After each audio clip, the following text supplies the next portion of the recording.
Hello there, and welcome to the Sleepless Scientist, a quiet place in the cosmos where your thoughts can unwind and knowledge becomes a soft lullaby for the night. Tonight's journey will take us into a realm that is both familiar and completely mysterious. We're going to explore time, not just how we experience it, but how we understand it, how we measure it, and whether it might be far stranger than we've ever imagined. We'll look at how physicists describe it, how quantum theories bend it, how consciousness perceives it, and whether it's even possible, under any circumstance, to reach backward and change the past. But, before you settle in and get cozy, I'd love if you could take a moment to like this video and subscribe, only if you truly find these quiet explorations enjoyable. And when you're ready, leave a comment to let me know where in the world you're listening from and what time it is for you right now. It's always such a joy to see all the places we gather from, each in our own little slice of time. Now, feel free to dim the lights, maybe turn on a fan for a soft background hum, and let's gently begin our journey into time together. And if your mind begins to wander, that's perfectly fine. Let it drift. We'll still be here, quietly unfolding the story. So let's begin, not with a theory or a law, but with a quiet question. Can the past be changed? It's the sort of question that slips into your thoughts late at night, somewhere between nostalgia and regret. Perhaps you felt it while staring at the ceiling after a long day, wondering if a different word, a different choice, a different pause might have unravelled a different version of the life you're living now. It's a human question, emotional, haunting, and heavy with imagined possibility. But it's also a scientific question, one that leads us, if we're patient and gentle, into the deepest corners of physics, philosophy, and the workings of the mind. We begin with the assumption that we understand time.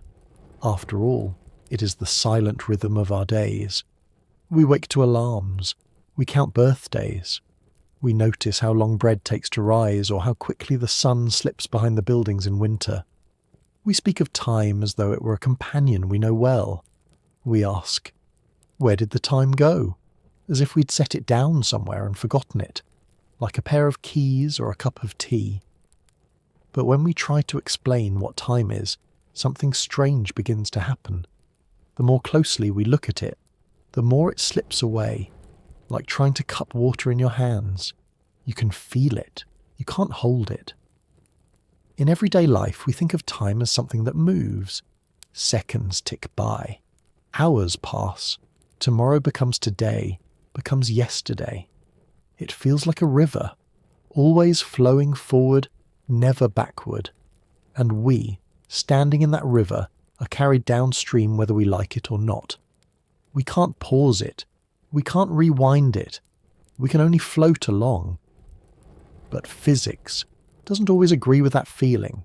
Some scientists would tell you that time isn't something that flows at all.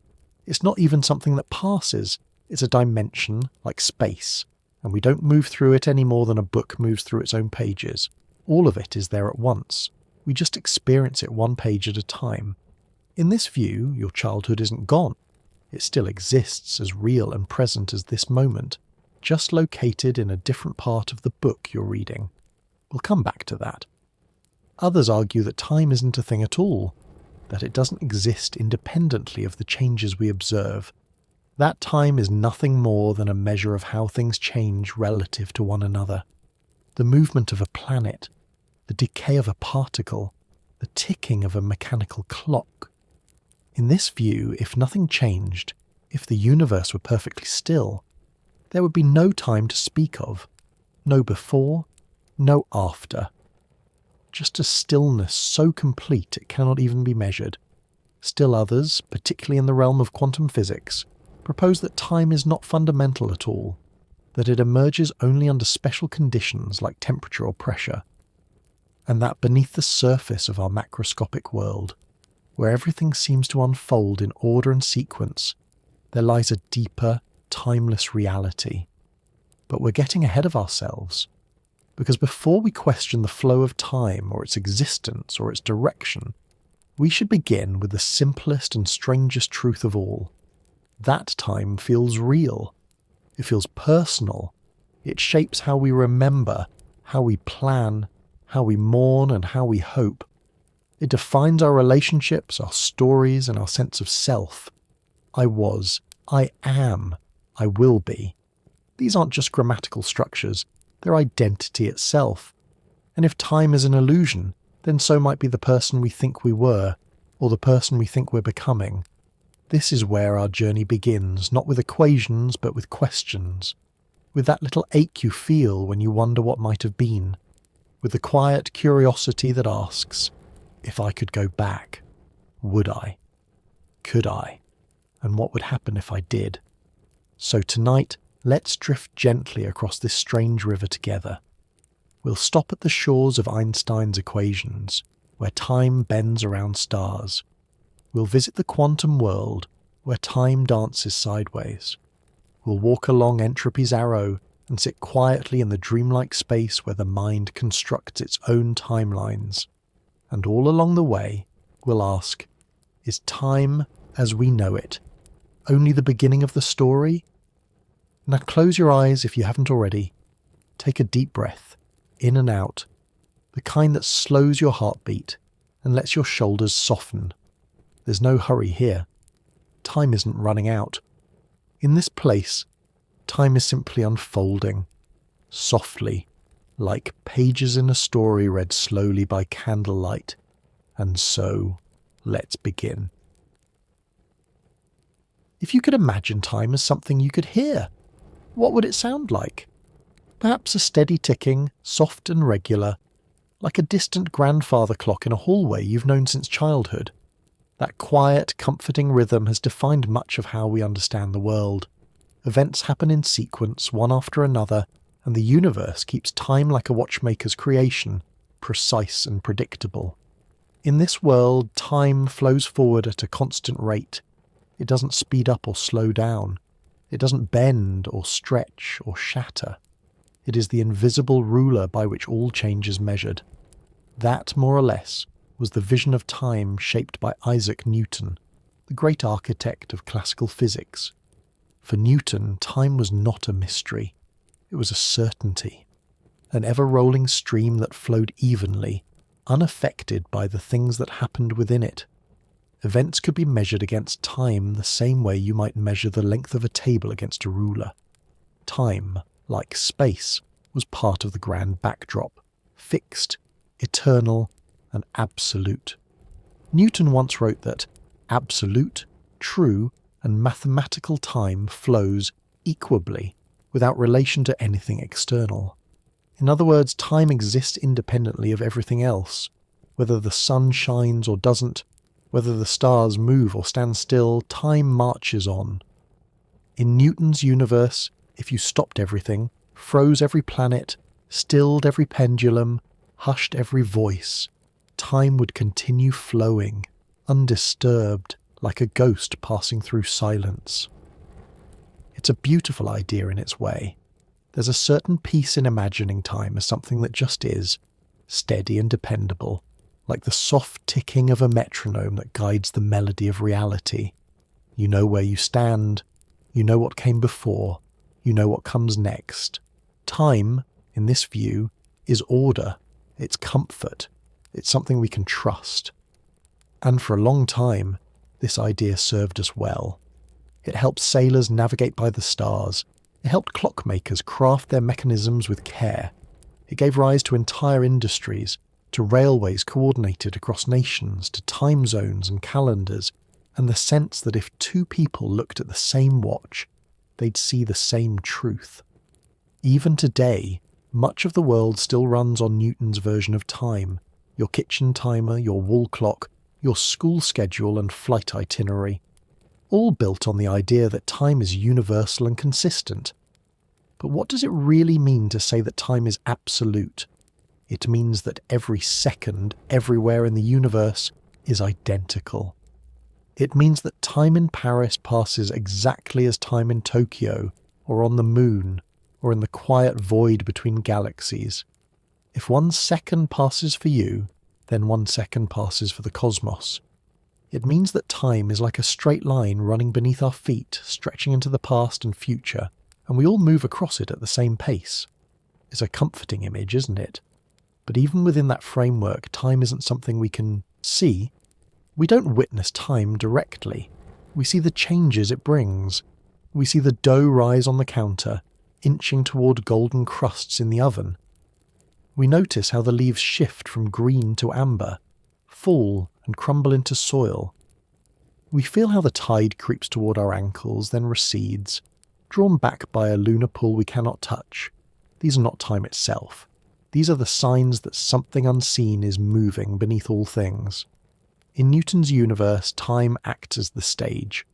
The events are the actors, and we, watching, feel the movement not because time does anything, but because the actors step forward, speak, exit, and the play unfolds. The play changes, not the stage. But what if the stage isn't so still after all? That's the question that would slowly, gently, and almost reluctantly pull physics towards something new. And yet, there's still something enduring about Newton's version of time. We feel its echo every day, in the way we schedule, remember, anticipate, in the feeling that the past is behind us and the future ahead, in the way we expect tomorrow to arrive on time and yesterday to stay where we left it. This concept of time is also deeply tied to cause and effect. If you water a plant, it grows. If you knock over a glass, it shatters.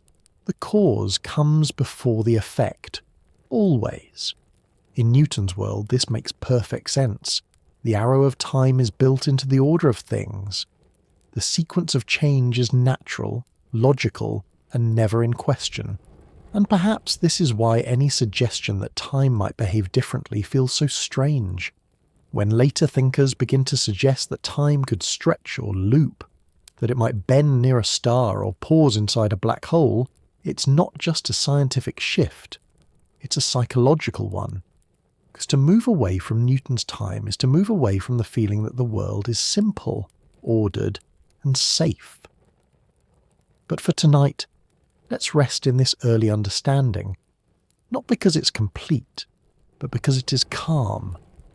Imagine the universe as a perfectly wound watch, its hands sweeping gently over the hours, its gears turning in quiet harmony, everything in place, everything unfolding just as it must.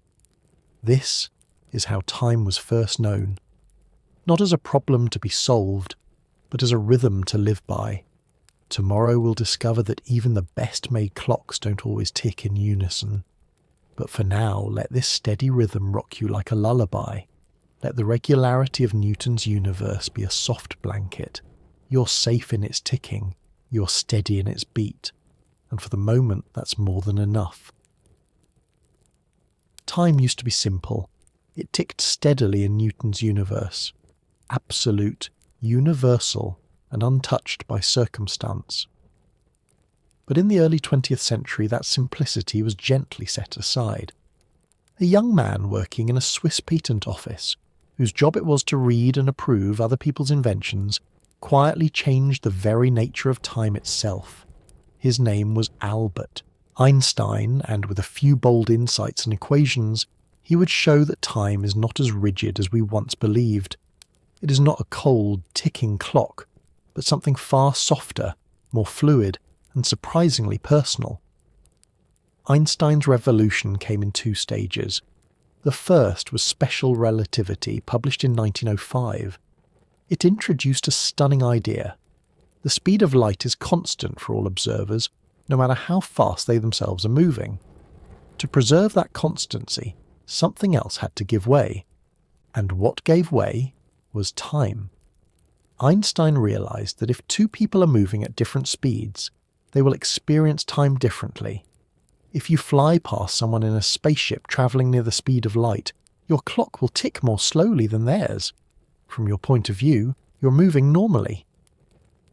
But to someone watching from Earth, your time appears to stretch, like warm taffy pulled gently at the ends. This phenomenon is called time dilation, and though it sounds like science fiction, it has been measured and confirmed many times. One famous thought experiment imagines a pair of twins. One stays on Earth, the other boards a spaceship and travels near the speed of light. When the travelling twin returns, they've aged less than their sibling. Days for one have been years for the other. This isn't a trick or an illusion. It's built into the fabric of reality. And speaking of fabric, that's where Einstein's second breakthrough comes in. General relativity, published in 1915, extended the theory to include gravity. Before Einstein, gravity was seen as a force pulling objects together, but in his hands, gravity became something more poetic, the curving of space-time itself. Imagine space-time as a soft, flexible sheet stretched out like a bedsheet. Place a heavy ball in the middle. That's a massive object, like a star or a planet. The sheet dips beneath it. If you now roll a smaller ball across the sheet, it will follow a curved path around the dip, not because it's being pulled, but because the shape of the sheet has changed. Gravity then is not a force, it's geometry. And time, just like space, is part of that sheet. It too bends. This means that time moves differently depending on where you are and what surrounds you. Near a massive object, time slows down. The deeper the gravity well, the slower the clock. If you spent a day orbiting close to a black hole and returned to Earth, you'd find that far more time had passed for everyone else. In the 2014 film Interstellar, this concept became a key plot point. A few hours spent on a planet near a massive black hole translated to years passing, for those who stayed behind. The physics surprisingly were accurate. And it's not just in theory. The GPS satellites that help you navigate on your phone experience less gravity than we do here on Earth's surface. As a result, their onboard clocks tick slightly faster. Engineers must account for both special and general relativity when designing those systems. Without doing so, your location could drift by several kilometers each day. This flexibility of time, its stretchiness, its dependence on speed and gravity, is a profound departure from the Newtonian view. It means that there is no single universal now. What feels like this moment to you might not be simultaneous for someone moving at a different speed or sitting deeper in a gravitational field. Time becomes relative, not absolute. And with that, the firm foundation beneath our sense of temporal order begins to feel, just slightly, like a gentle swell beneath our feet. It's tempting to think this makes time unstable or chaotic, but that isn't quite right. Time, under relativity, still obeys rules. Beautiful, elegant rules written in the language of geometry and motion. It's not that time misbehaves, it's that it listens to its surroundings. It bends to mass. It stretches with speed. It is no longer the cold, ticking metronome of Newton's universe. It is more like silk in the wind, always moving, always shaped by what surrounds it. And yet, even as relativity bends and stretches time, it also introduces a curious idea that time might not flow at all. If space and time are part of a single, united entity, space-time, then they can be mapped together. Past, present, and future can all be placed on a four-dimensional grid. In this view, every moment that has ever existed, and ever will exist, is already there. We do not move through time, rather, we are located within it. Each moment is a coordinate, and we experience them one by one, like reading pages in a book. The pages don't vanish after we read them. They are still there, behind us, waiting. This idea, called the block universe, we'll explore more deeply in the next session. But already, you might begin to feel its quiet, strange implications. If time can slow, if now depends on where and how you are, then what does that make of the past, the future, and the comforting notion that time ticks evenly for us all? Einstein showed us that time is not a single thread. It is a woven fabric stretched and shaped by the world it lives in. He replaced the watchmaker's clock with a vast, dynamic landscape, one that listens and leans, that curves and sways, that moves with us, but never quite in the way we expect. So tonight, as you drift further into stillness, imagine time not as a line, but as a flowing river whose currents vary with depth and weight. A river that slows near stones, that speeds through narrow bends, and that holds within it all the eddies and whirls of our lived experience.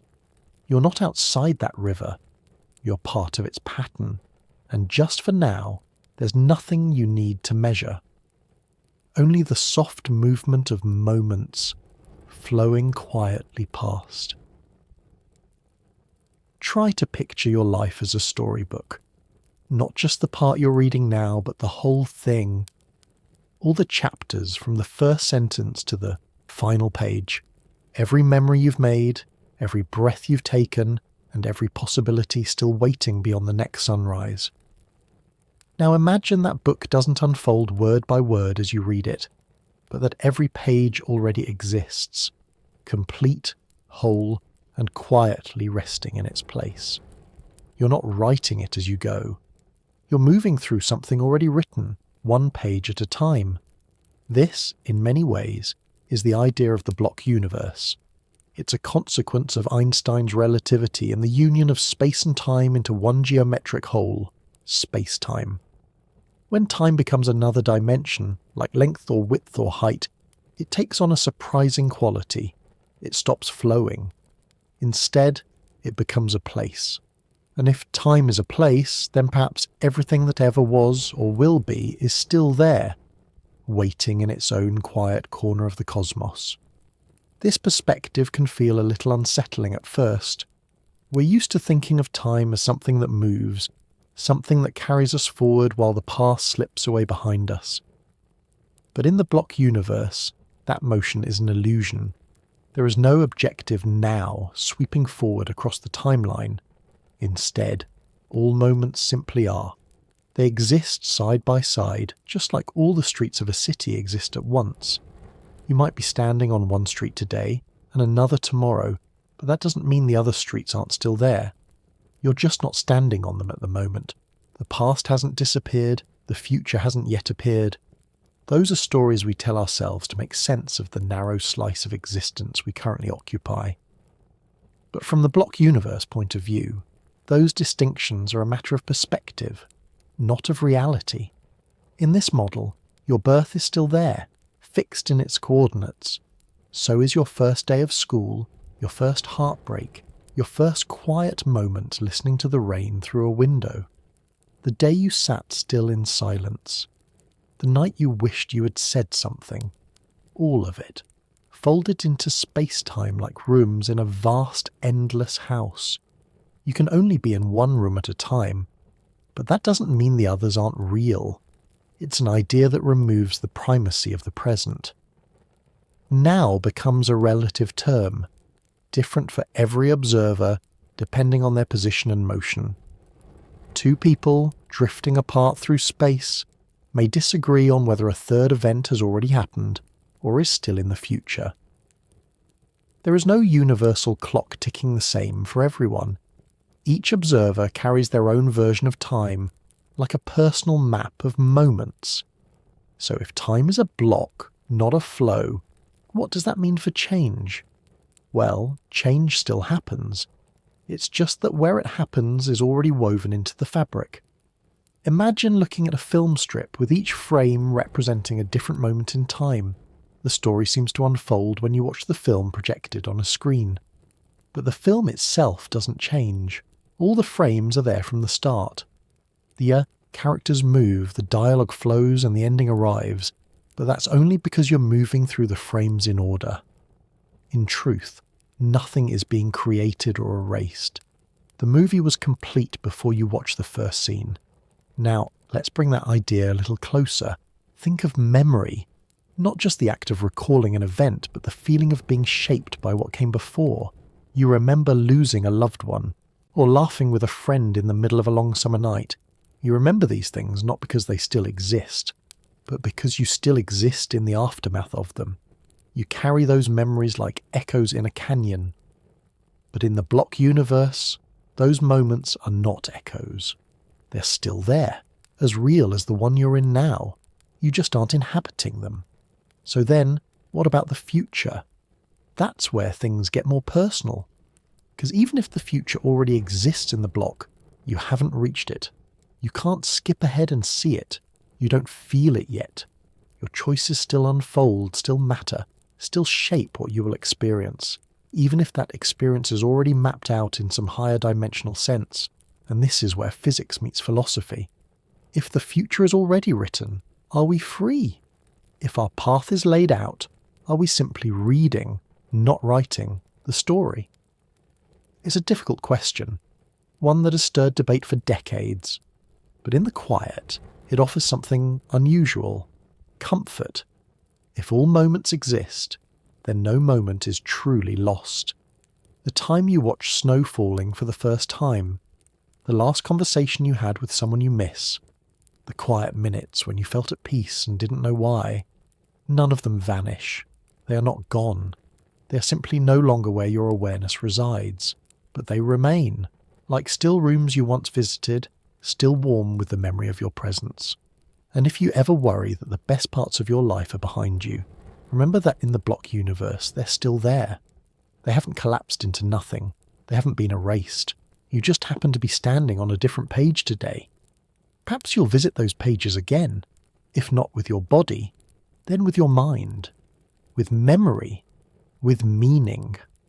Or perhaps not. But either way, you don't need to rush forward or claw backward.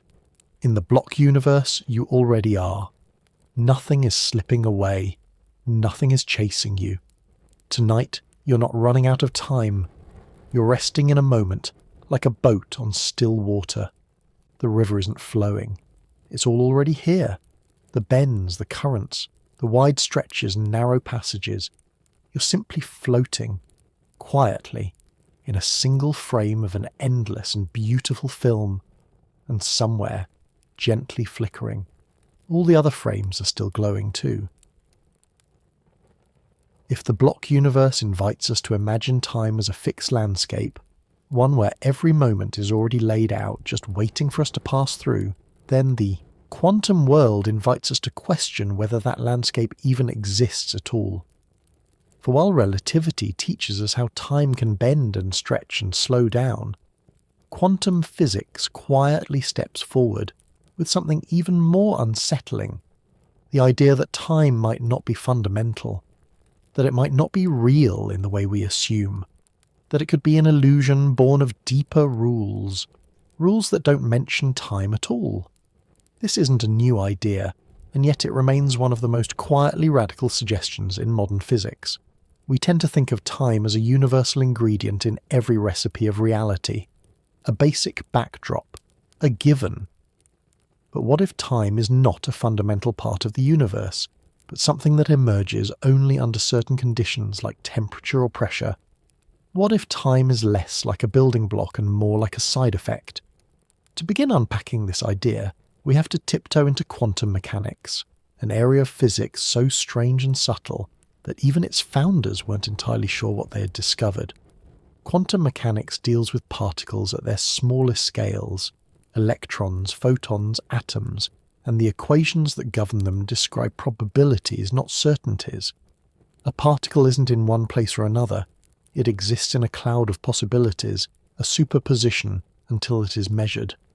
It behaves more like a wave than a marble, and the act of observing seems to solidify it into a single outcome. At the heart of this strange world is Schrödinger's equation, the foundational formula for predicting how a quantum system evolves. It tells you how a wave function, essentially the mathematical portrait of a system state, changes over time. But here's the strange part. In Schrödinger's equation, time is not something that fluctuates or responds or interacts. Time is simply there. It's not a player in the game, just a silent clock ticking from outside. It has no quantum fuzziness of its own. It's fixed, external, and passive. In that sense, time in quantum mechanics feels very different from the time in relativity. In relativity, time is flexible and responsive. It curves, it stretches, It's connected to gravity and speed and mass. But in the standard form of quantum mechanics, time is rigid and absolute, more like Newton's idea. And that tension, that the two most successful theories in physics treat time so differently, has long been a source of mystery. But the plot deepens when we consider theories that attempt to unite quantum mechanics with general relativity, so-called quantum gravity theories. These try to describe the behaviour of gravity at quantum scales, such as inside black holes or at the beginning of the universe. And in some of these models, something astonishing happens. Time disappears from the equations altogether. One example comes from the Wheeler-DeWitt equation, a central equation in quantum cosmology. It attempts to describe the entire universe as a quantum system, but there is no time. Variable in this equation, none. In trying to describe the most complete picture of reality, time drops out completely. The universe, it seems, is timeless. So how do we make sense of that? Some physicists suggest that what we call time might be a kind of illusion, one that arises only when we zoom out far enough and look at large systems, just as a wave on the ocean appears smooth from a distance, even though it's made of countless jostling water molecules. In this view, time is not something fundamental. It's something that emerges from entanglement and correlation, from the relationships between parts of the universe, rather than anything intrinsic to those parts. Physicist Carlo Rovelli, for instance, proposes that time doesn't exist at the most fundamental level. In his view, the world is not described by how things change over time, but by how things relate to each other. Time, then, is a convenient story we tell to describe how one thing transitions into another. But deep down, the universe may be static, just a web of relationships, shifting not through a river of time, but through a structure of connections. This might sound cold or even bleak, but there's something gentle in it too, because if time is not real, not in the way we experience it, then perhaps all our worry about it running out is misplaced. If time is not fundamental, then beginnings and endings may not be either. Perhaps nothing is truly lost, only transformed. Perhaps what matters is not when things happen, but how they are woven together. The memory of a friend, the soft echo of a moment, the way one event leads to another. These are not separate in time, but linked by meaning. This idea also offers a subtle shift in how we experience our own lives. If time is emergent, not fundamental, then the urgency we feel, the rush to do more before the clock runs out, may be based on a misunderstanding.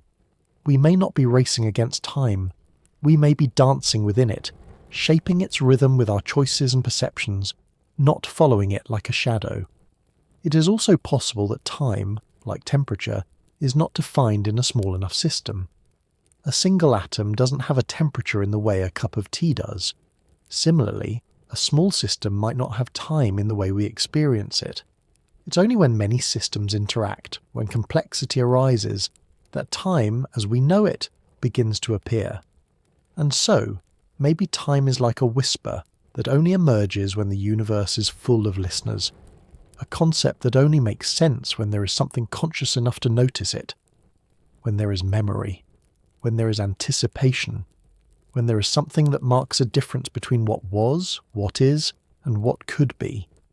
Tonight, as you lie quietly in this moment, one among many that seem to pass, you might begin to wonder whether anything is really passing at all. Perhaps this moment, and every other, is not part of a river flowing by, but a bead on a thread, glittering in stillness.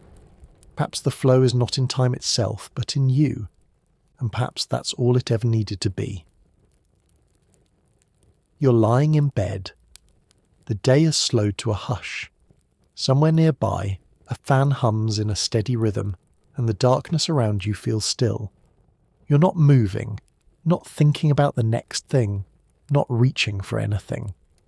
But even in this quiet, even in this stillness, you feel something continuing. A slow, steady sense that moments are unfolding, that one is giving way to another. You're not doing anything at all, and yet time still feels like it's passing. But is it? That sense, that time is flowing, that the present is moving forward while the past recedes and the future approaches, is one of the most convincing experiences we have.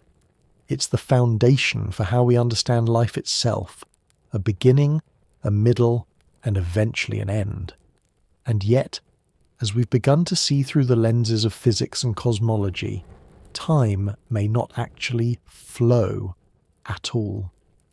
There may be no cosmic clock pushing us along. The past and future may already exist in full.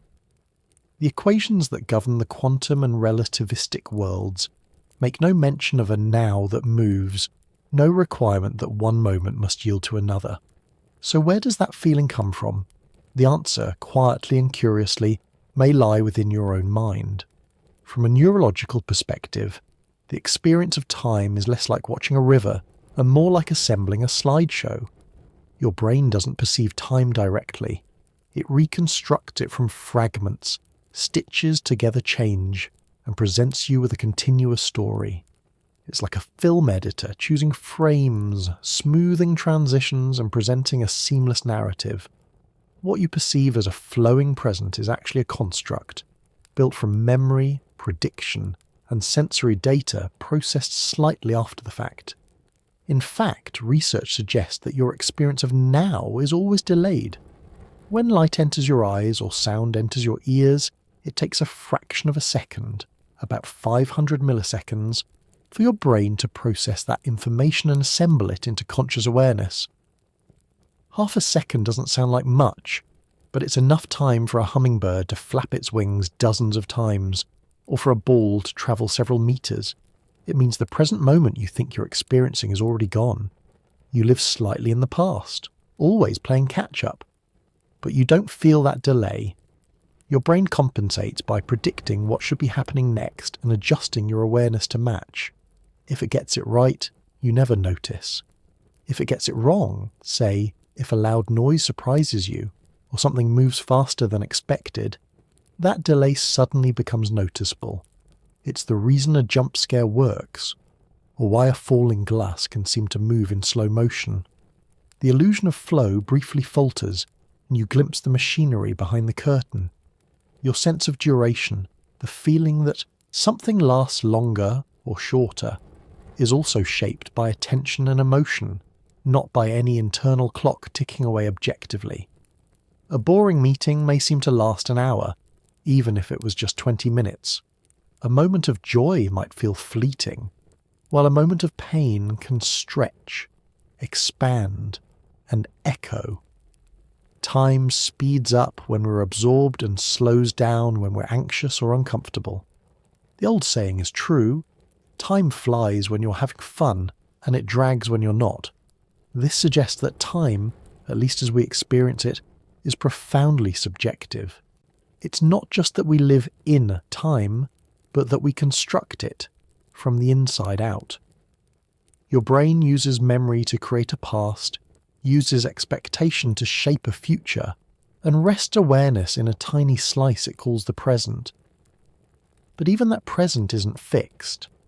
Studies show that your brain actually blends moments over short intervals, about 3 seconds, into what's called a specious present. Within that window, events can feel like they're happening simultaneously, even when they're not. This is why music works. A melody unfolds over time, but you don't hear each note as isolated. You hear phrases, arcs, and patterns, because your brain holds a few moments together before letting them fade. Without that ability, music would become a sequence of meaningless tones. With it, music becomes memory in motion, a journey through time that your brain carries and reshapes in real time. But perhaps the most striking example of time's mental construction comes from dreams. In dreams, time behaves strangely. You might experience a full story, complete with scenes, conversations, even entire days, in the space of a few minutes of REM sleep. Or you might dream that you're stuck in a loop, repeating the same action endlessly. Time can expand, contract, or fracture without warning. And yet, within the dream, it often feels completely natural. Only upon waking do you realize how little of what you experienced actually corresponds to real clock time. What this suggests is that your brain can simulate entire timelines, create convincing temporal flow without any input from the external world. It doesn't need a clock to do this. It doesn't need sunrise or sunset. All it needs is itself and the ability to arrange thoughts into sequence. So what, then, is the flow of time? It may be nothing more than a story your mind tells, a continuous narrative formed from the bits and pieces of perception and memory. The world isn't moving past you. You're building the sensation of movement, moment by moment in the quiet theatre of your brain. And yet, this doesn't make the experience any less real. If anything, it makes it more intimate, because the flow of time is not happening out there. It's happening in you. Your thoughts, your feelings, your sense of self, all are anchored in this quietly constructed illusion of continuity. Without it, there is no identity, no sense of progress, no understanding of before and after. You would be lost in the fragments. So perhaps we shouldn't think of the flow of time as a deception, but as a gift, a kind of lullaby the mind hums to itself, a rhythm that gives shape to stillness, a way of making meaning from a universe that may not offer any time at all. And here, as you listen in the hush of night, that gentle illusion continues, moment into moment, word into word, thought into thought, like waves gently brushing against the shore, not because the ocean is moving, but because you're standing where the tide meets the sand. Imagine a mug of tea, freshly brewed, sitting quietly on a kitchen table. Steam drifts upward in soft curls, invisible threads unravelling into the air. You leave the room for a while, and when you return the tea is cool. The steam has vanished. The warmth has seeped into the world. It hasn't disappeared. It's just been shared with everything else. That moment, like the heat, has passed. And though nothing dramatic has happened, something irreversible has quietly unfolded. This is how time reveals its direction. Not through the ticking of a clock, but through the spreading of disorder. In physics, this tendency is described by the second law of thermodynamics, one of the most quietly powerful ideas in all of science. It says that in a closed system, entropy always increases. Entropy is a measure of disorder, or more precisely, the number of microscopic ways a system can be arranged without changing what it looks like at a larger scale. A pile of ashes has more possible arrangements than a log of wood. A melted popsicle is more chaotic than its neatly frozen form. A broken vase shattered across the floor contains far more disorder than the smooth, balanced shape it once held. And once that order breaks, it doesn't spontaneously restore itself. The tea does not reheat. The ashes do not reassemble. The vase does not leap from the floor and pull itself back together. There's no law that forbids those reversals in theory, but the odds are so infinitesimally small that they are, for all practical purposes, impossible. This tendency to move from order to disorder, from structure to scattering, is what gives time its arrow. It's not that time moves forward because clocks say so. Clocks say so because entropy increases. Physicist Arthur Eddington coined the phrase, the arrow of time, to describe this phenomenon, and it is in many ways the only arrow that seems to point consistently in one direction. The equations of physics, whether classical or quantum, are mostly time-symmetric. They don't care whether time moves forward or backward. If you reverse the direction of time in those equations, they still work. But entropy introduces a symmetry. It creates the before and after. It gives a reason for the one-way street we live on. But why does entropy increase in the first place? To answer that, physicists point to the initial conditions of the universe. At the moment of the Big Bang, the universe began in an extraordinarily low entropy state. Everything was smooth, dense, and remarkably ordered. And ever since then, it has been moving toward higher entropy, toward clumpiness, diffusion, and imbalance. That early low entropy state acts like a cosmic wind-up. It set the arrow of time in motion, and everything that has happened since, including stars forming, planets cooling, civilizations rising and falling, has been part of that long, slow unwinding. The implications are profound. Everything we associate with the passage of time, memory, aging, decay, change, is intimately tied to entropy. You remember the past but not the future because entropy was lower in the past. Your body grows older because biological systems are not immune to thermodynamic wear. Even the way we tell stories, with a beginning, middle and end, is built on the intuition that time must flow from order to disorder. And yet this idea, for all its power, has a strange stillness to it. Entropy does not increase with drama. It does not make noise. It whispers. It accumulates slowly, gently, like dust on a bookshelf or the soft dimming of a once bright photograph. You don't notice it moment by moment, but one day you turn around and realize that something has changed, that a season has passed, that a version of you no longer exists, that something once warm has gone cold. If entropy gives time a direction, then perhaps it also gives it a feeling, a quiet melancholy, a softness touched by inevitability. It's the sensation of watching leaves fall in autumn, knowing they will not return to their branches. It's the knowledge that every hello carries the shape of a goodbye, that even joy is temporary precisely because it happens in time. But entropy also brings possibility, because without it, nothing would ever happen. If entropy were constant, if the universe were perfectly balanced, then change would stop. There would be no reactions, no weather, no thoughts. Entropy is what allows transformation. It is the reason why stars shine, why fires burn, and why hearts beat. It is the reason your tea cools, yes, but also why it was ever warm to begin with. There is something beautiful in that balance. The arrow of time points us toward endings, but it also gives us beginnings. It allows the sun to rise and the bread to rise. It allows stories to unfold, for questions to be asked, for meaning to emerge from the sequence of moments. Without entropy, there would be no sequence at all.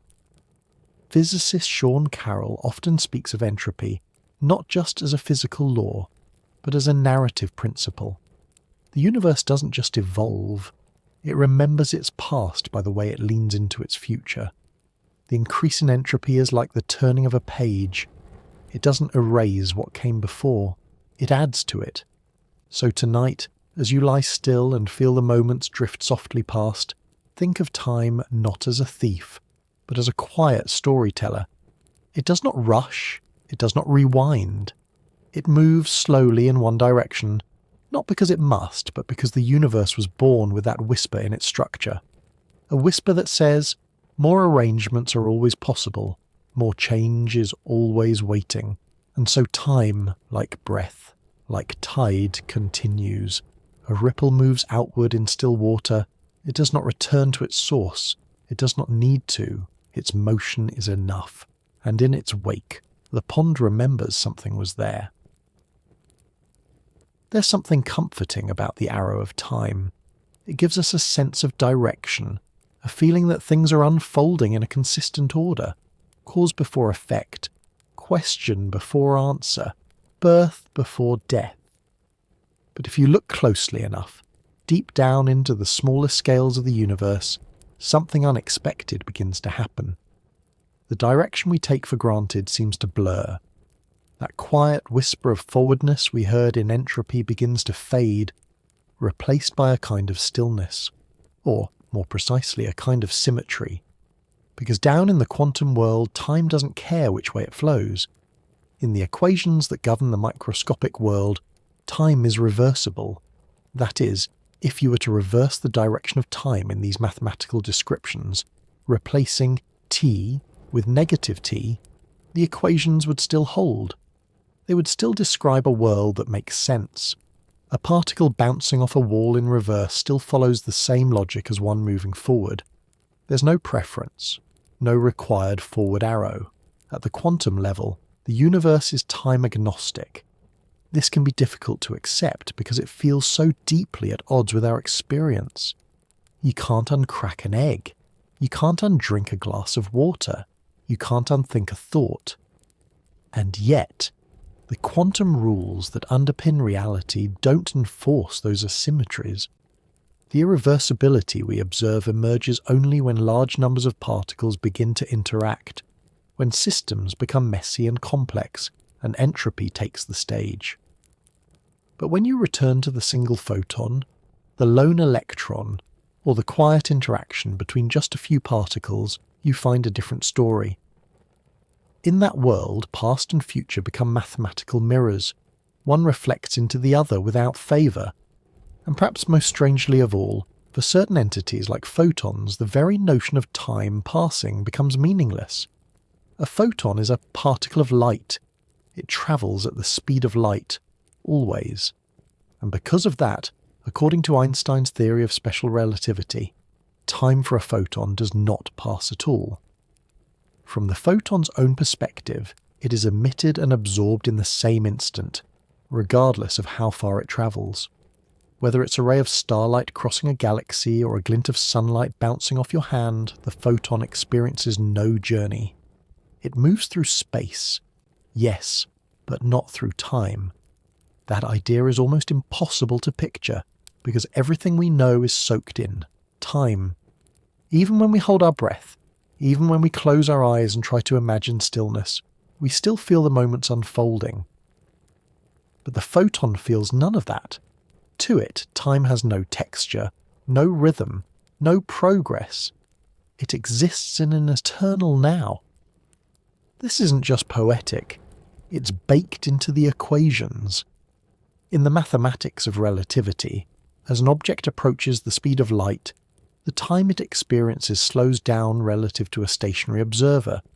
For a photon moving exactly at light speed, time becomes zero.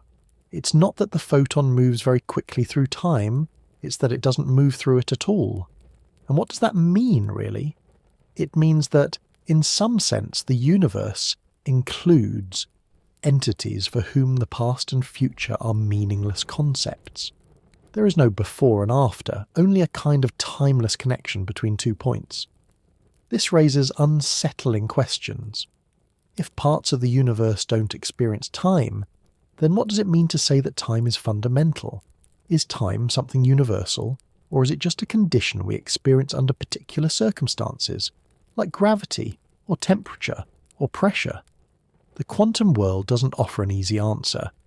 Its equations suggest time is not essential in the way we might think.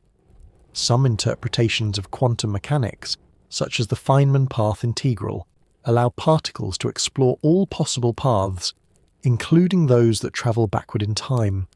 These paths aren't always physically realized, but they are part of the mathematics. They contribute to the particle's behavior, to its likelihood of ending up in one place or another. Backward in time influences are not forbidden. They are baked into the rules. Even in basic experiments such as the double-slit experiment, where a particle seems to interfere with itself as if it passes through 2 paths simultaneously. There's no clear sense that time must move forward for the effect to occur. The outcome only crystallizes when the measurement happens, and the order of things can feel strangely unsettled. In this quantum mirror world, causality begins to feel less like a chain and more like a weave, a complex network where relationships matter more than sequences. It's not that events are random, but that they may be entangled, influencing one another without a clear sense of before and after. Sometimes it's only when we look that the direction appears. The philosopher and physicist Hugh Price has argued that the arrow of time, as we perceive it, might be more about how we interpret our observations than about what the universe demands. If we took quantum mechanics at face value, without imposing our everyday biases, we might have to admit that the universe doesn't favour forward motion. It simply allows motion in every direction, including directions we can barely imagine. So what do we do with that? Maybe we don't need to do anything. maybe it's enough to let the idea sit quietly in the mind that, beneath the rising entropy, beneath the arrow of time that governs our teacups and sunsets and memories, there exists a layer where time is not an arrow at all, but a shimmer, a flicker, a shrug. And perhaps that is what the quantum world is gently trying to teach us, that not everything must move in order to matter, that not everything must pass in order to exist, that sometimes the deepest truths are not about direction, but about possibility. So, as you drift deeper into stillness, imagine this: a world where nothing ages, where particles dance forward and backward in the same breath, where light touches everything without ever growing older, a world where time does not pass, but where everything still happens, softly, eternally, in the hush of now. There's something strangely magnetic about the idea of going back, whether it's to undo a mistake, to relive a joy, or simply to witness how things once were. The fantasy of returning to the past has lingered in our stories for centuries. Ancient myths, modern science fiction, and quiet late-night thoughts all circle the same impossible question: what if I could go back and change it? But built into that question is a knot, a paradox, because if the past can be changed, then how can the present built upon it still be here? And if changing the past alters the future, does the traveller vanish with it? These are not just puzzles for storytellers, they're challenges for physicists too. One of the most famous illustrations of this problem is known as the grandfather paradox. Imagine you travel back in time and accidentally prevent your grandfather from meeting your grandmother. If that happens, your parent would never be born, and if your parent wasn't born, then neither were you. But if you were never born, how could you have travelled back in time in the first place? The logic collapses on itself, like a bridge folding inward the moment someone steps on it. And yet, from the standpoint of physics, time travel into the past is not strictly forbidden. Einstein's general theory of relativity, the same one that tells us gravity is the bending of space-time, allows for certain solutions where time loops are possible. These are known as closed timelike curves, or CTCs. They're paths through space-time that curve back on themselves, like a spiral staircase that returns to its own beginning. One of the earliest proposed examples came from Kurt Gödel, a logician best known for his incompleteness theorems, but who also imagined a rotating universe, a universe spinning in such a way that it would allow time to wrap back around on itself. In Gödel's model, if you followed a specific trajectory through this curved space-time, you could theoretically return to your own past. The mathematics work, though the physical plausibility of such a universe remains unclear. Other proposals for time loops involve wormholes, shortcuts through space-time that, if manipulated, carefully could connect different points in time.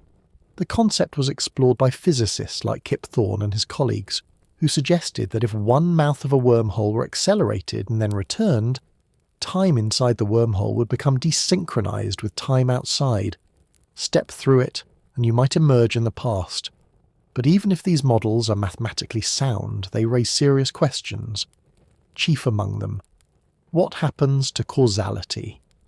Causality, the idea that causes precede effects, is deeply woven into how we make sense of the world. It's the reason we believe we can change things, solve problems, and learn from experience. Time loops threaten to scramble that order. If an effect can influence its own cause, then we're no longer dealing with a clean sequence. We're looking at something circular, and circles, however beautiful, don't have beginnings. Another paradox emerges here, called the bootstrap paradox. It's named after the phrase pulling oneself up by one's bootstraps, something that, in practice, is impossible. In this paradox, an object or piece of information has no clear origin. Imagine a composer who travels back in time with a copy of Beethoven's Fifth Symphony. He gives it to a young Beethoven, who then grows up and publishes it as his own. Years later, the composer finds that music in a library, travels back again, and gives it to Beethoven once more. So where did the symphony come from? Who composed it? This loop contains no true beginning, no point of creation. It's self-contained, like a story that writes itself, or a candle that lights its own flame. To make sense of this, some physicists propose that time loops may be self-consistent. That is, any events that occur within a closed loop must be internally consistent. They cannot contradict themselves. This idea is captured in the Novikov self-consistency principle, which states that any actions taken by a time traveller were always part of history. You cannot change the past. You were always meant to be there. If you attempt to prevent your grandfather from meeting your grandmother, something will intervene to stop you, because your presence is already accounted for in the timeline. In this view, the universe is like a story that cannot be edited. You may jump back and play a role in earlier scenes, but you cannot rewrite them. You were part of the plot all along, even if you didn't know it. This brings us to a curious emotional space. If time travel into the past were possible, but paradoxes were always avoided through self-consistency, then the past is in a way invulnerable. It can be visited but not wounded, touched but not rewritten. And yet, the ache to change the past persists, not in equations but in hearts. It's the desire to say the right thing this time, to stop the loss before it happens, to be braver, sooner. Time loops in fiction are often less about physics and more about regret. They speak to a part of us that wonders what life would feel like if we could step back and make a different choice. But perhaps the real lesson here is not that we can't change the past, but that the past is more resilient than we think, that the paths we walked, no matter how winding or painful, are complete in themselves. They have shape and consequence, and perhaps, even if time loops exist, even if timelines could turn inward like spiral shells, the story still holds. Tonight, as you listen to this winding path of thoughts, imagine a loop not as a trap but as a quiet spiral, gently circling, never quite repeating, always returning with something new. Perhaps time is not a road we travel in one direction, but a garden path with hidden bends and circular routes. And perhaps, somewhere along that path, every moment, past or present, remains within reach, not to be rewritten, but simply to be remembered, softly as it was. Imagine standing in a quiet forest at dusk. The air is still, the light is soft, and ahead of you the path forks, splitting into 2 trails, then 4, then more. You hesitate, thinking of which to take, but in this strange forest the rules are different.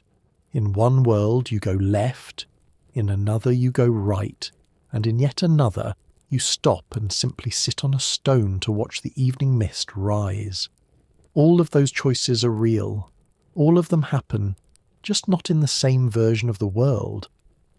This is the essence of the many worlds interpretation of quantum mechanics, a theory that gently sets aside the need for collapsing wave functions or single timelines, and instead proposes something more generous, that every possible outcome of a quantum event actually occurs, each in its own separate branch of reality.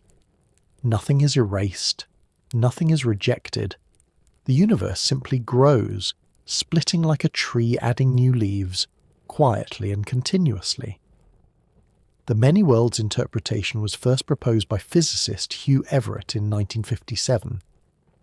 His idea emerged from a desire to resolve the odd behaviour of quantum systems, how particles can exist in multiple states at once, and how measurement appears to force them into a single outcome.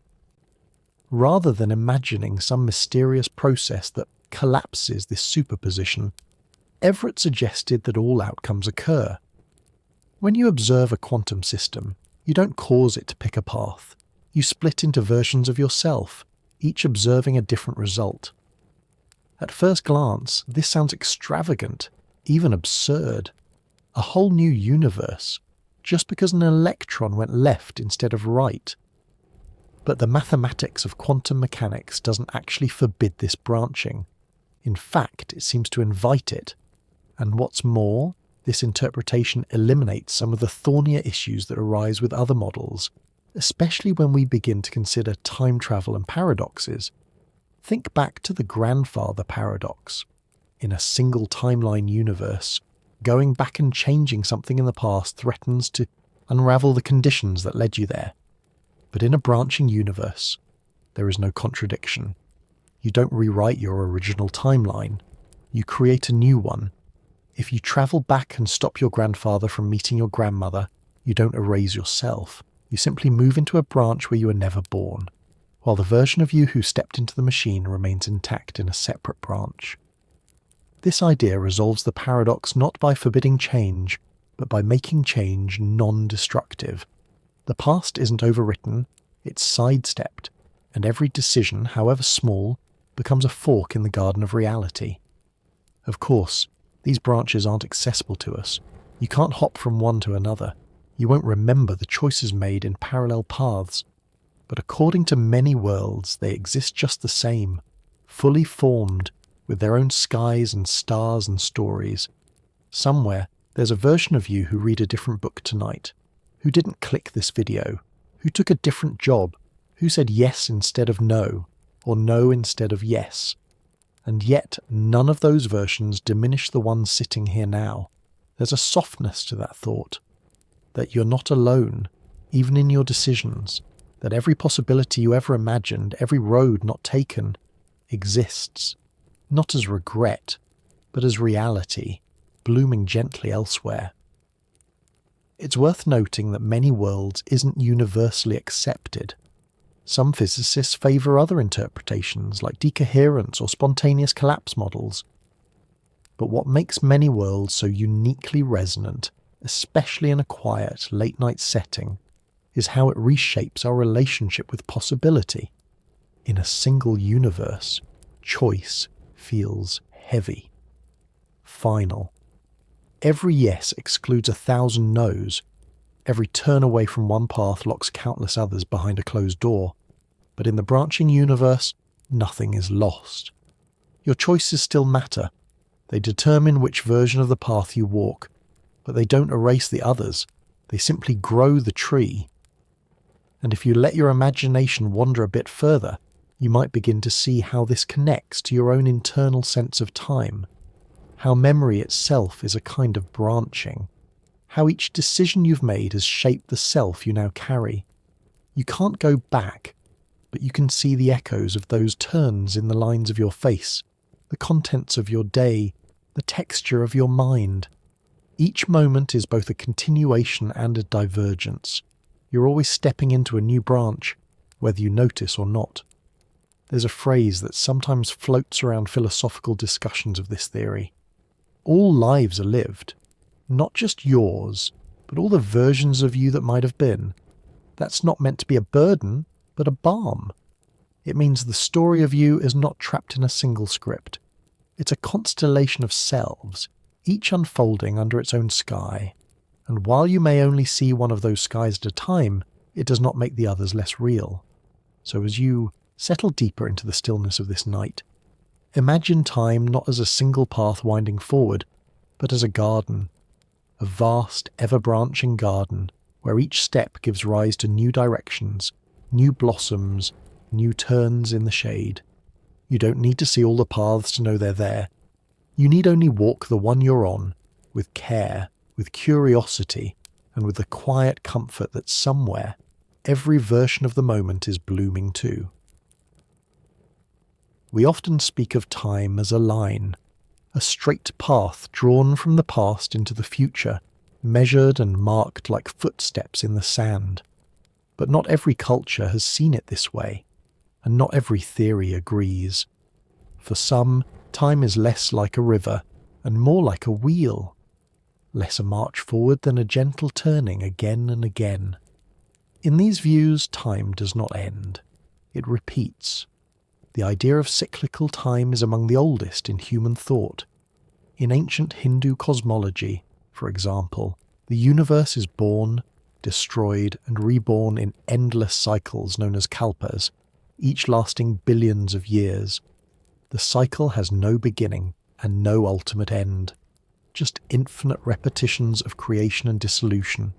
The past is not behind us but beneath us, layered in the deep foundation of time's great wheel. Similarly, in ancient Greek philosophy, the Stoics believed in the concept of eternal recurrence, that the universe, after going through all its motions, would eventually return to its exact original state and repeat its entire evolution again and again, forever.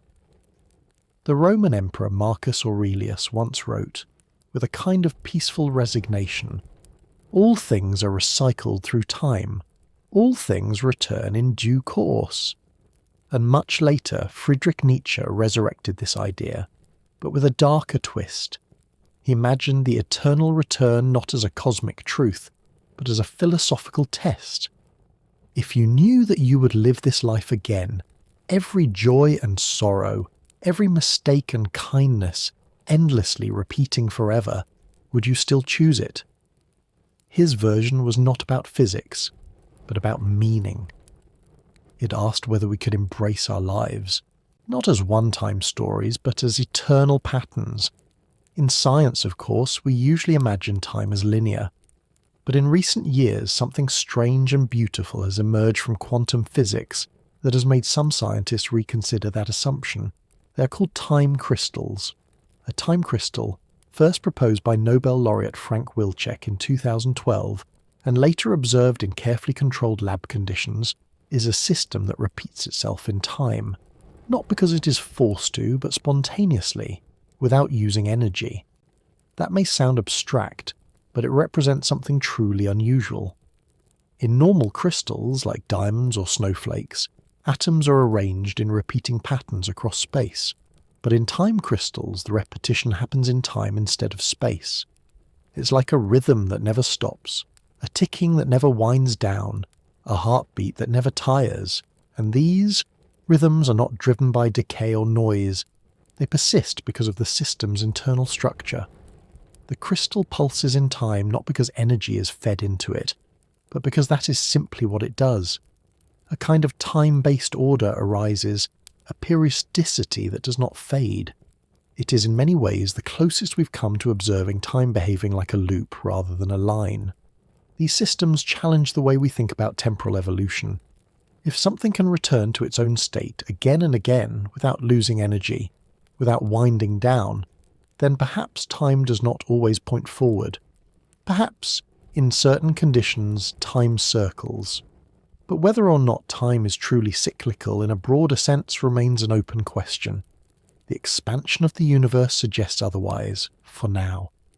Observations tell us that galaxies are moving apart, space is stretching, and time, in this grand structure, appears to be unfolding irreversibly. And yet, some speculative cosmological models, like those involving conformal cyclic cosmology, suggest that even the universe's eventual heat death might not be the end, but the beginning of something new.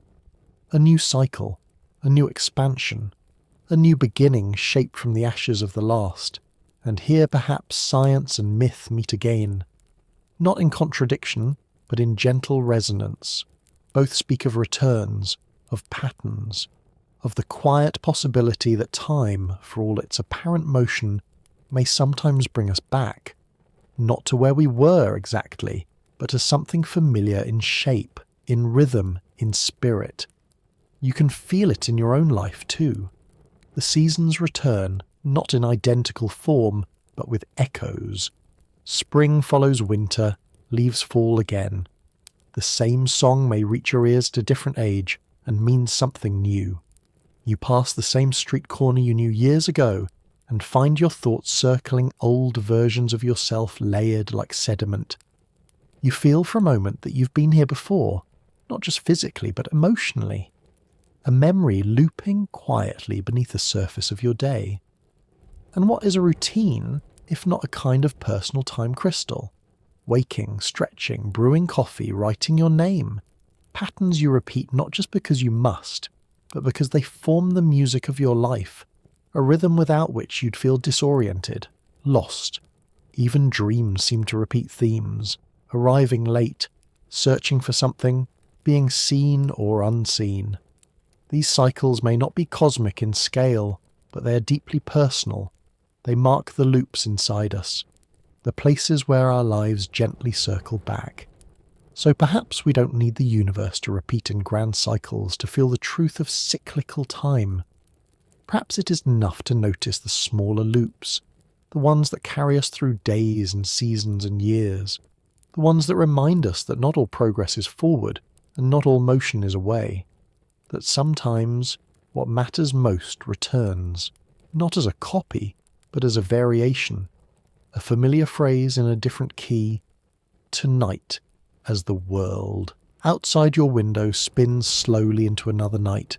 Imagine time not as a road stretching endlessly ahead, but as a soft tide, rising, falling, rising again, not identical, but not random either.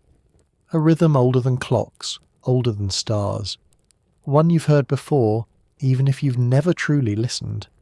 Time may not circle for everyone, but in the quiet loops of your days, it just might for you. Picture this. You catch a ball in your hand. It was tossed just a second ago, but your reaction felt instantaneous. You heard the air slice, saw the arc it traced, and your hand was already there, waiting. But in truth, the moment you felt the ball land in your palm, it had already arrived. Your brain was a fraction behind, about half a second, give or take, assembling information, smoothing it out, and presenting it to you as now. This delay is not a flaw. It's how we survive. In fact, your experience of the present is not the present at all, but a clever reconstruction, a predictive illusion so precise that you almost never notice. It's as if your mind is constantly buffering reality, like a stream loading just ahead of the moment you press play. What feels like a flowing, seamless now is built from the past. Your brain is always working from behind. Signals from your eyes, ears, and skin travel at biological speeds, fast but not instant. Then comes interpretation. Your neurons compare the new data to patterns stored in memory. They guess what should be happening. They filter, amplify, discard. And only then do you become aware. The world you live in is a model, curated, inferred, and constantly updated. And most of the time, it gets things right. But not always. This is why sometimes the world surprises you. When something unexpected happens, when a glass falls, a balloon pops, or lightning flashes too close, your sense of time stutters, it stretches, it snaps back. In these moments, you catch a glimpse of the machinery behind the curtain, and you realise the present was never as firm as it felt. It was always a best guess, a beautiful, functional fiction. But the illusion runs deeper. Not only is the now constructed from delayed information, it is also stretched and compressed by emotion, attention, and context. When you're bored, time drags. A few minutes in a waiting room feel like an hour. When you're frightened, everything sharpens. Time seems to slow, as if you've entered a different clock entirely. And when you're joyful, immersed in something beautiful, time can slip away unnoticed. Hours dissolve into moments. This is not just poetic, it's neurological. Studies have shown that our perception of time's duration is closely linked to arousal, novelty, and memory. The brain has no dedicated clock for measuring seconds. Instead, it relies on a sense of change. More change, more remembered details, equals more perceived time. Fewer changes, less memory, feels shorter. It's why your childhood summers seemed endless, and why yesterday afternoon spent in routine feels like it vanished. In this way, time is a rubber band, stretching or shrinking not in reality but in reflection. The same 10 minutes can feel long or short depending on where you place your mind. This pliability gives time its emotional texture. It's why we say we lost time, or that something felt like forever. Time isn't just ticking in the background. It's felt, shaped, and sometimes distorted by the mood of the moment. Even memory, that keeper of time, is not as fixed as we often believe. Each time you recall a memory, you reconstruct it. You piece it together from fragments, images, sounds, impressions, filling in gaps without realizing it. The memory you access today is not the same as the one you first made. It has aged with you, bent by new understandings, softened or sharpened by context, and yet it feels solid, like touching a photograph that somehow breathes. This constant rebuilding means the timeline of your life is not a straight road, but a patchwork, stitched from guesses, recollections, and stories you've told yourself again and again. And in that way, your personal past is not something you look back on, but something you carry forward, revised, reshaped, and retold. But even if memory bends and perception deceives, what emerges is not chaos. What emerges is coherence. Your mind is not concerned with mapping objective time. It wants meaning, continuity, a sense of self that lasts from moment to moment, and so it weaves each delayed perception, each stretched second, into a seamless thread. This is now. This is me. In some ways, that self is like a campfire, fed by memory, warmed by attention, flickering between certainty and doubt. The fire doesn't burn because time flows in one direction. It burns because you continue to notice it. The mind builds now from the embers of before, and in doing so creates a flame that feels alive. This experience of now, however artificial, is not an illusion to be discarded. It's an evolved miracle, a kind of improvisational brilliance. Without it, there would be no music, because music is not a collection of notes, but the space between them, held together in time. There would be no language, because meaning unfolds across pauses and rhythm. There would be no storytelling, no conversation, no sense that anything follows from anything else. And so, we accept this soft fiction. We accept that the now we experience is not the objective present, but a generous approximation. It's a guess that mostly works. It allows us to dance, to speak, to connect, to look into someone else's eyes and feel, truly feel, that we are sharing a moment, even if we are not. Tonight, as you rest, remember that the mind's guess is not a flaw. It is your anchor. The now may not be now, but it is yours. It holds your thoughts. It makes sense of the world. And in its quiet centre, even if just for a breath, it allows you to feel that time, however slippery, however strange, is holding still.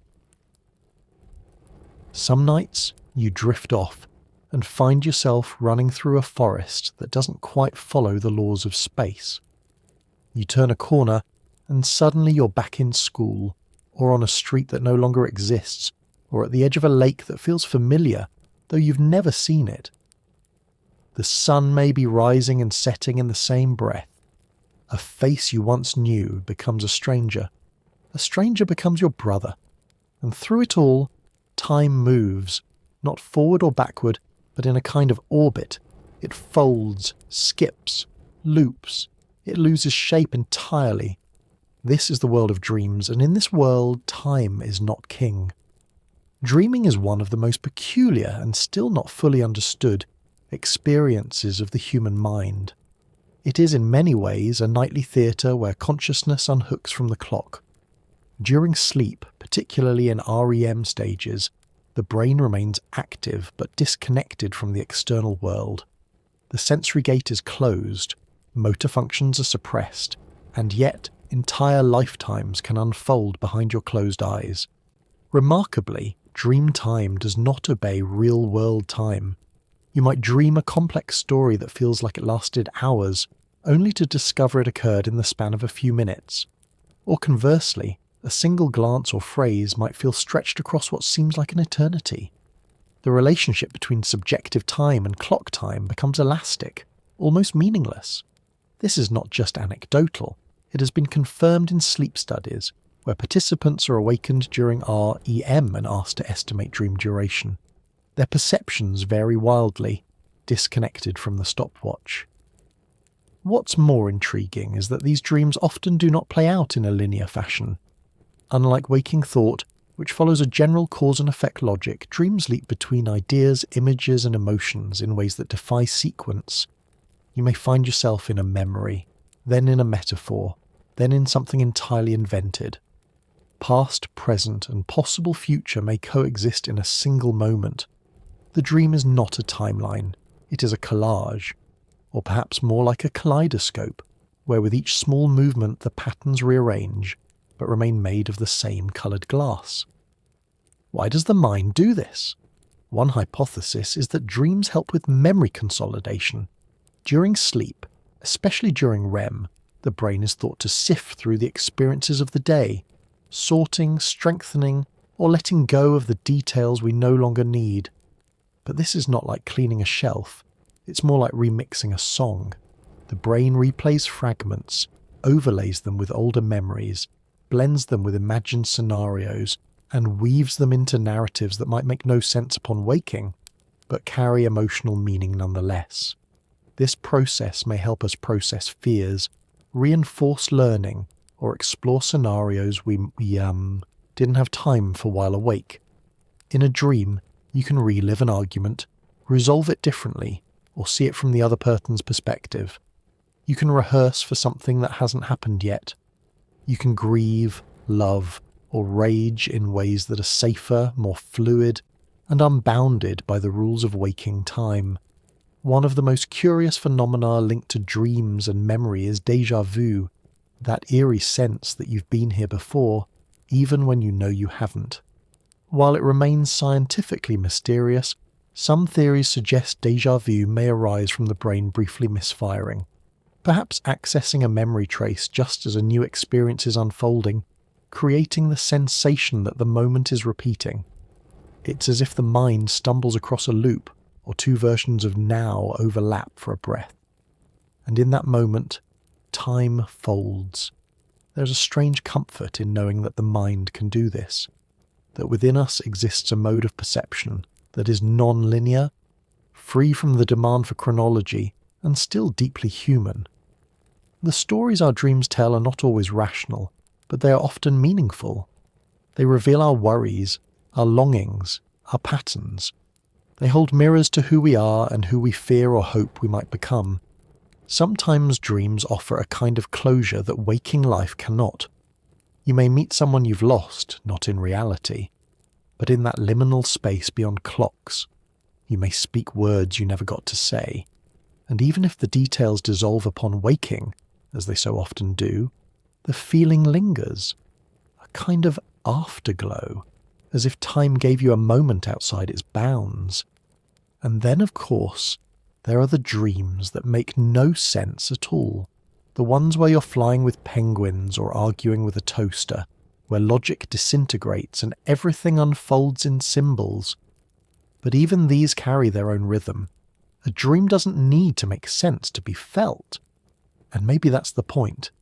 Dreams remind us that experience doesn't always require explanation, that the mind can be both a storyteller and a poet, that time doesn't need to march, it can dance. There's an old Aboriginal concept called the dream time or the dreaming. It refers not just to sleeping dreams, but to a mythic time, a time outside of time, in which the world was formed, shaped by ancestral spirits.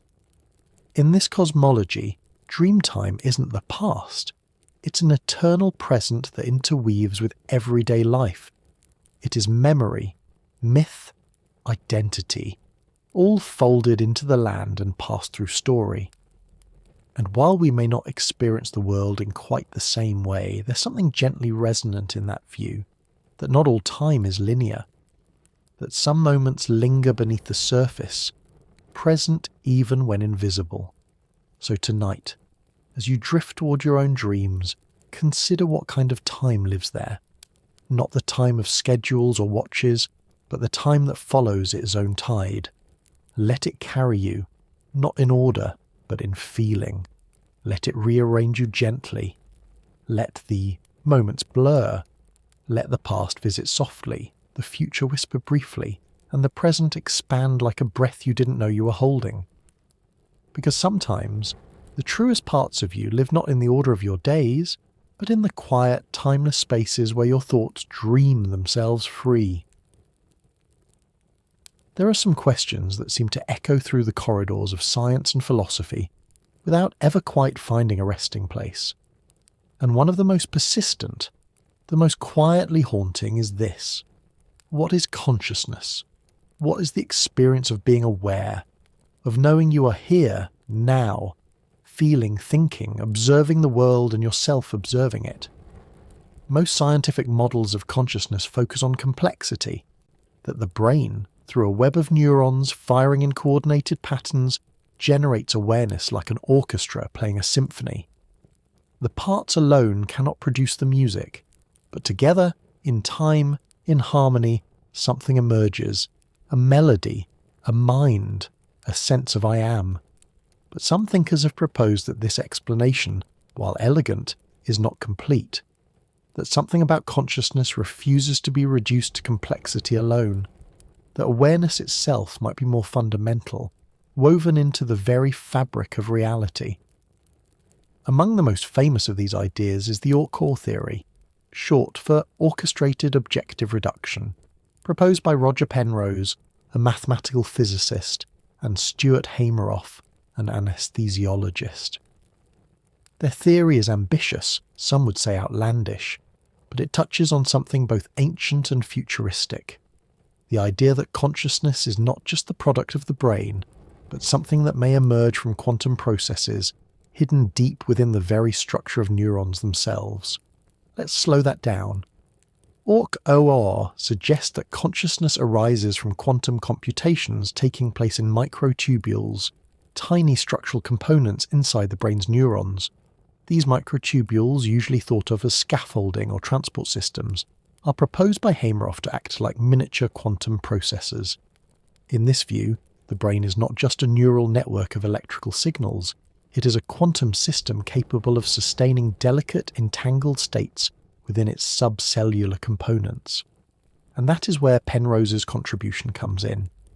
Penrose was intrigued by the idea that quantum state reductions, the mysterious process by which a quantum system collapses from a superposition of possibilities into one actual state, might not be random or triggered by external observation, as in conventional interpretations. Instead, he proposed a form of objective reduction, driven by the fundamental structure of space-time itself.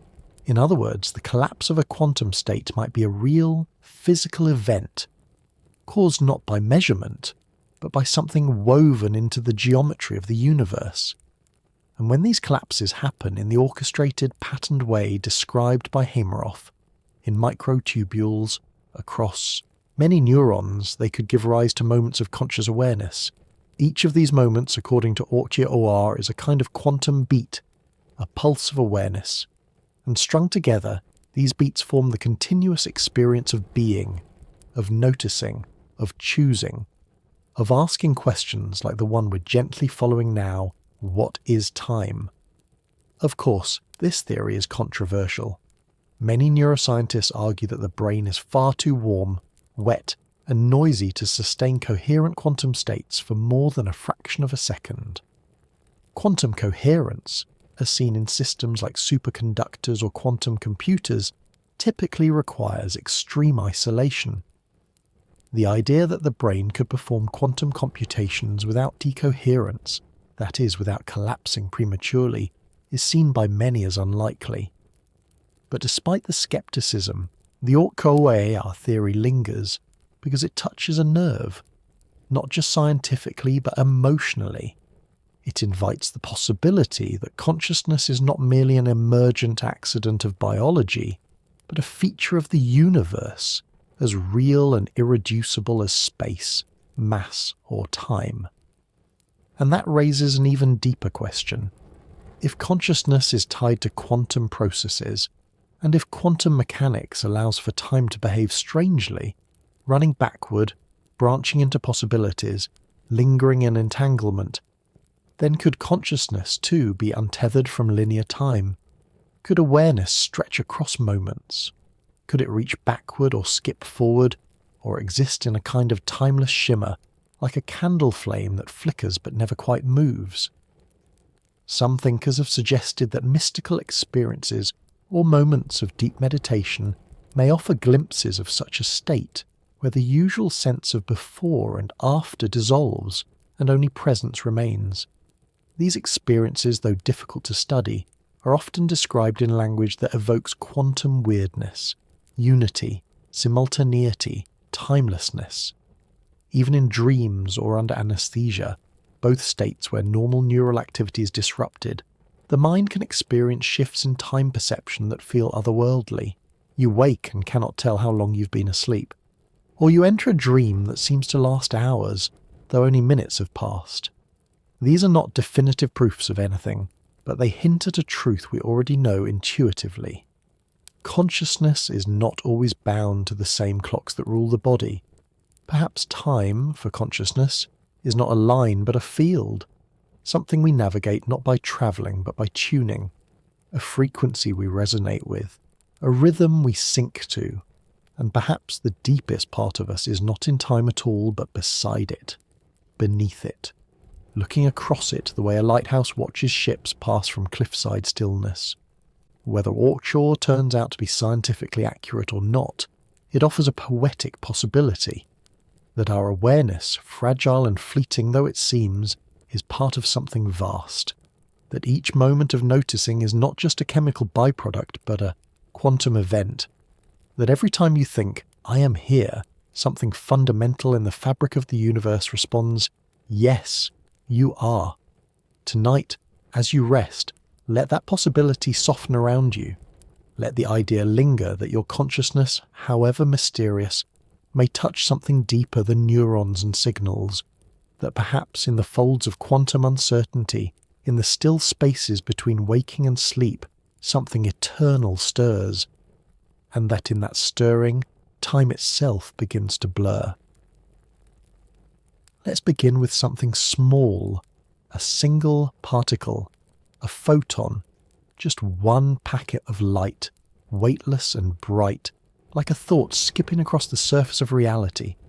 We send it through a pair of slits, like curtains parted just wide enough to let it choose, and though we fire it alone, it does something strange. It acts as if it goes through both slits at once. This is the double-slit experiment, a foundational and unsettling feature of quantum mechanics. When we don't look, when we simply let the particle travel, it behaves like a wave. It interferes with itself, producing a pattern of ripples on the far screen, like light passing through a pond. But when we measure it, when we try to see which slit it really went through, the wave collapses. The interference disappears, the particle picks a path, and the magic is gone. Our act of observation seems to change the outcome, and more than that, it changes what was. But what if we delayed that observation? What if we waited until after the photon had already passed through the slits, after it had already hit the screen, before deciding whether or not to look? This is the heart of the delayed choice quantum eraser experiment. First proposed by physicist John Archibald Wheeler and later demonstrated in various forms, this experiment asks a chillingly quiet question. Can the future influence the past? Here's how it works in simplified terms. A photon is sent toward a pair of slits, and behind those slits is a special kind of detector that doesn't immediately measure which slit the photon chose. Instead, it entangles the photon with a partner, a twin sent off on a separate journey. Later, long after the first photon has already struck the screen, scientists choose whether to measure the entangled partner in a way that preserves or erases which path information. If they choose to erase the information, the interference pattern returns, as if the original photon had gone through both slits. If they choose to preserve it, the interference disappears. What's unsettling is that this choice, made after the photon has arrived, appears to determine whether it behaved like a wave or a particle before the measurement, as if the past was rewritten to match the present. And this isn't just a philosophical trick. The data supports it. The statistics shift. The patterns change. The act of choosing to know or not know ripples backward across time. Of course, this does not mean you, can send messages to the past. It doesn't allow paradoxes or violations of causality or the ability to warn yourself about mistakes. But it does suggest that in the quantum world, time does not behave the way we thought. That events are not locked in a sequence, but are instead connected by relationships that stretch across the divide between then and now. It's as if time at the quantum level is not a path, but a web. And in that web, tugging on one strand reshapes the whole, no matter which part you pull. Some interpretations of quantum mechanics explain this through entanglement, where particles share a single wave function, a kind of unified description of their state that exists until one is measured. Others suggest that retrocausality, a subtle, non-paradoxical form of backward influence, might be a feature of reality, not a bug. In these models, the universe is less like a film playing forward and more like a story co-written by beginning and end. But let's step back for a moment and return to something simpler, a candle in a dark room. You look at it and see the wick burned low, the wax pulled gently around the base. You know it has been burning for some time. You can infer the past from the present, but imagine if only by looking at the candle you caused the flame to have existed, as if the wick was never lit unless you chose to see it so. This is what the quantum eraser suggests. Not that the past is uncertain, but that it is unfinished until it is observed. And in being observed, it becomes real. There's something quietly poetic about that the universe waits, that it offers possibilities, not outcomes, that the past itself is a spectrum of might-have-beens, until we look back and choose one to remember. Even in human life you feel this. Memory is selective. We don't recall everything. We recall what we attend to. We assign meaning retroactively.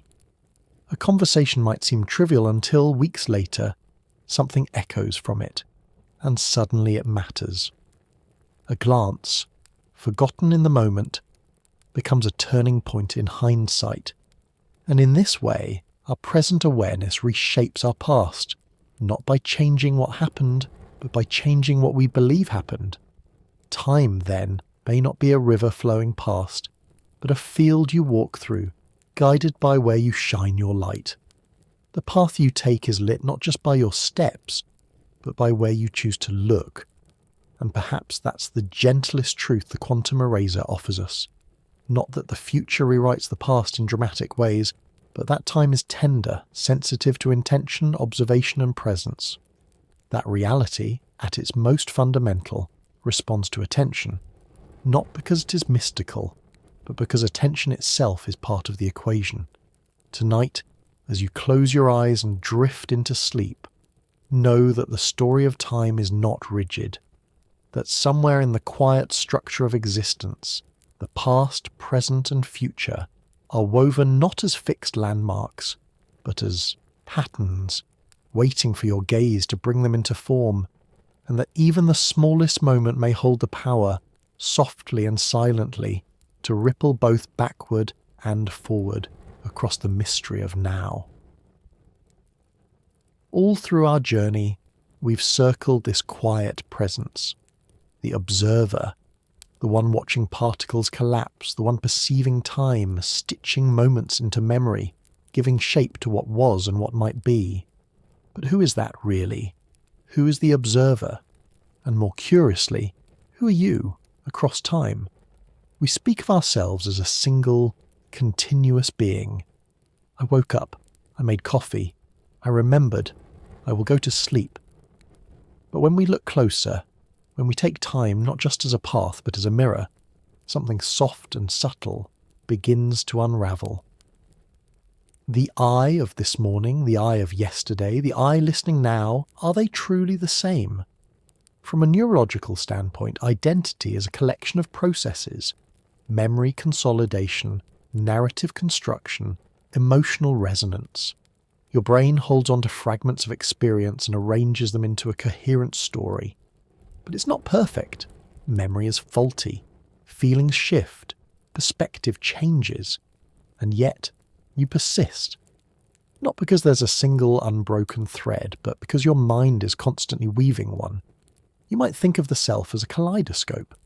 Each moment the pieces inside rearrange, colours shift, patterns evolve, but there's still a shape, a cohesion, a sense of something whole. The observer is not fixed, it is reassembled with each turn of the mind. You are not a statue carved in time, you are a mosaic in motion. And this matters because it suggests that time doesn't just flow around you, it flows through you. You are not a point moving forward. You are the forwardness. You're the awareness that remembers the past, imagines the future, and locates itself in a constantly updating now. The observer and the observed are part of the same unfolding process. In physics, this interplay becomes particularly striking. The quantum world seems to require observation to finalize events. Until something is measured, its state remains undefined, a cloud of probabilities. But what qualifies as an observer? Is it a machine, a camera, a scientist in a lab? Or does it require something more, a conscious awareness? If so, does your mind not just perceive reality, but participate in creating it? This is not to suggest that the universe only exists because you look at it. That would be far too grand. But it does imply that consciousness and time are deeply entangled, that what you experience is shaped by where and when your attention lands. That identity, this sense of me, is not outside time but born of it. And yet that me is far from simple. Think of a time when you regretted something. That version of you, so vivid, so urgent, feels distant now, perhaps even like a stranger. Or think of a moment from childhood. Not the picture in the photo album, but the way the light felt on your skin, the way the floorboards creaked, the breath you didn't yet know was part of you. That child was you, and also not you. Time has changed more than your face. It has changed your inner world. In this way, you are a succession of selves, connected not by physical continuity, but by memory, by pattern, by narrative. The you who loved someone, the you who left, the you who survived a loss, these selves live within you still. Not layered like sediment, but intertwined like vines. And when you reflect, when you remember, when you ask, who am I now? You're not reaching for a singular answer. You're listening for a chorus. Even your future selves, the ones you haven't met yet, are already forming in the quiet folds of your choices. The observer isn't a noun, it's a verb. It's the act of witnessing. And every time you witness, you shape not just your perception, but yourself. This understanding doesn't dissolve you. It deepens you. It reminds you that the self is not fragile because it changes. It's resilient because it does. You're not trapped in the past. You're not waiting in the future. You're a present unfolding held gently between memory and anticipation. A rhythm, a pulse, a flame lighting moment after moment after moment. And this brings us back to time, because perhaps time is not simply what passes between two events. Perhaps it's what allows you to experience being at all. Without time, there would be no change. Without change, no contrast. And without contrast, no meaning. Your sense of self, your awareness of others, your empathy, your growth, your longing, your joy, all arise because things don't stay the same. In this light, time is not the enemy of identity. It's its companion. It's what allows the self to evolve, to shed old skins, to grow new roots. You're not the same person you were, and that is not a flaw, it's a miracle. So tonight, as you lie quietly, listening, breathing, drifting through thought, know this. You are not just someone in time, you are someone made of time. The observer is not something you find. It is something you are again and again, moment by moment, self by self. Each breath, a new frame, each thought, a new reflection. And while the world may continue to shift, gently, endlessly, you remain present. Not because you are unchanging, but but because you keep showing up, you keep choosing to see, and that, more than anything else, is what makes you real. Take a breath and imagine time, not as a flowing river, not even as a stretching ribbon, but as a row of stepping stones laid across a quiet stream. Each stone, distinct and separate, holds a moment, and between each one, a pause, a silence, a nothingness. Now imagine that you don't walk smoothly along the stream, but instead hop gently from one stone to the next. This is one way to imagine a universe where time is not continuous, but made up of discrete units, like the grains of sand in an hourglass that fall one by one, not in a stream, but in sequence. This idea that time might be quantized, made of indivisible atoms, or quanta of time, goes far beyond metaphor. In certain corners of theoretical physics, scientists have asked, what if time is not a seamless flow, but rather a staircase, with each step a minimum unit of duration that cannot be subdivided further? These hypothetical time particles have even been given a name, chronons, and while we've never observed them directly, the concept offers a fresh way to think about how the universe might be structured at its most fundamental level. To understand why this idea has emerged, we need to look at the history of physics. Much of what we know about the universe rests on the assumption that time is smooth and infinitely divisible. In classical mechanics, you can measure ever smaller slices of a second, tenths, hundredths, thousandths, without reaching a fundamental limit. But quantum mechanics changed that view for other quantities. Energy, for instance, is not continuous. It comes in packets, quanta. Likewise, matter itself is built from discrete particles, electrons, protons, and so on. So naturally the question arises, could time also come in pieces? One motivation for this idea lies in attempts to unify general relativity, the physics of the very large, with quantum mechanics, the physics of the very small. In relativity, time is smooth and warped by gravity. In quantum mechanics, events occur in probabilistic bursts. The two systems work beautifully in their own realms, but they refuse to fully agree with one another. And in the space between them, some physicists believe, lies a deeper structure in which even time and space are made of quantum units. One of the theories that explores this is loop quantum gravity, where the fabric of space-time is not a continuum but a network of finite loops. In this model, space is granular, like a digital image composed of pixels so tiny we cannot see them, and time in turn may be tick-based, advancing in discrete jumps so small, on the order of the Planck time, roughly 10 to the negative 44 seconds, that they escape all current detection. That number, so small it borders on the unimaginable, would be the shortest possible duration. Nothing happens in less than a Planck time. It is not just brief, it is foundational. If that's true, then in a strange way, change doesn't happen continuously. It happens in flickers, in pulses, in quantum leaps forward, like a film reel running too fast for the eye to catch the gaps. Of course, you don't feel this. To you, the world seems smooth. The second hand moves gracefully across the face of a clock.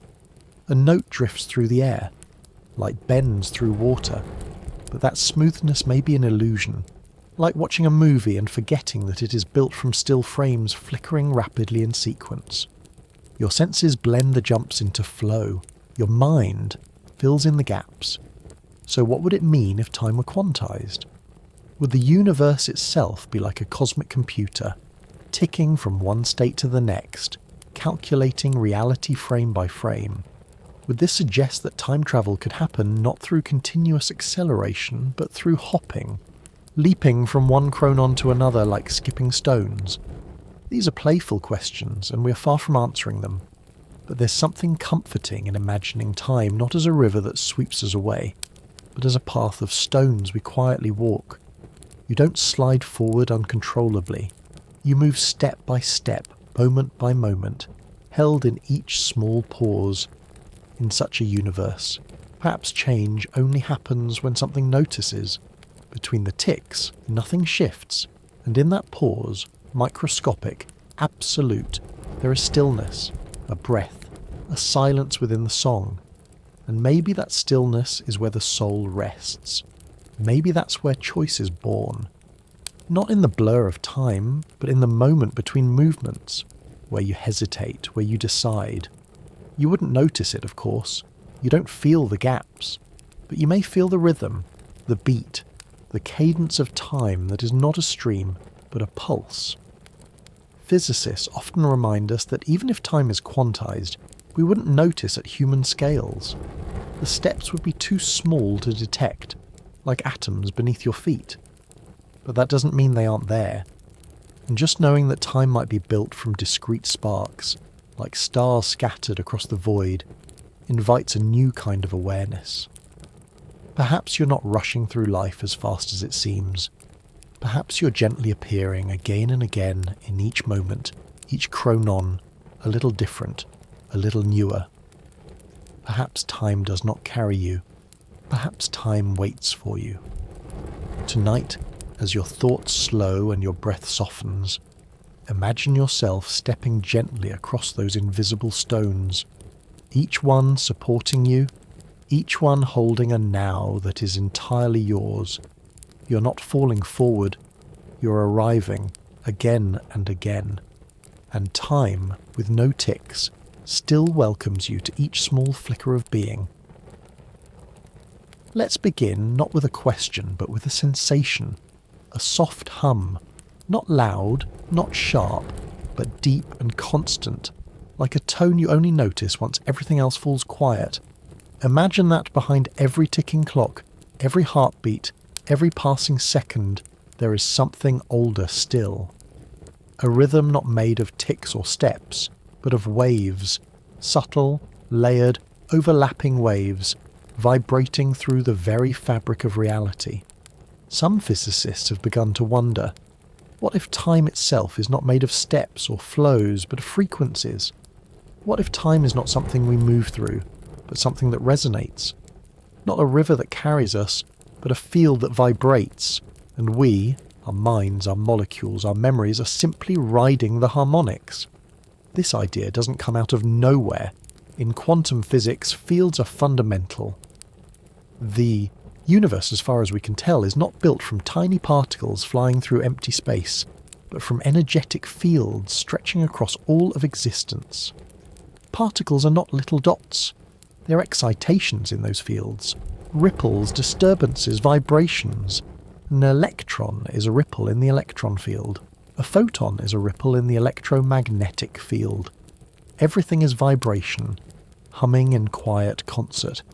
And if all of matter is made from vibrations, different frequencies dancing within different fields, then what is time, if not the rhythm of those vibrations unfolding? In this view, time isn't a line, and it isn't a series of steps either. It's more like a tone, a deep cosmic frequency that underlies all other motion. You don't move through it, you resonate with it. And everything in the universe, every atom, every planet, every heart, is moving to its beat, each in its own key. You already know this, in a way. Think of how music affects you, not just emotionally, but physically. A low, slow rhythm can calm your breath. A steady pulse can synchronize your footsteps. A lullaby can cradle your thoughts into sleep. You're tuned to rhythm. Your nervous system fires in pulses. Your body has circadian rhythms that align with the rotation of Earth. Even your perception of the present is framed in intervals, about 2 to 3 seconds long, called the specious present, the window of time your mind gathers into a single now. This rhythm is not something you invented. It is something you participate in, a deeper frequency that binds experience together. In fact, time and frequency are mathematically linked in quantum mechanics. According to the time-energy uncertainty principle, the more precisely you know the energy of a system, the less precisely you know how long it lasts. This is not a defect of measurement. It's a property of the universe.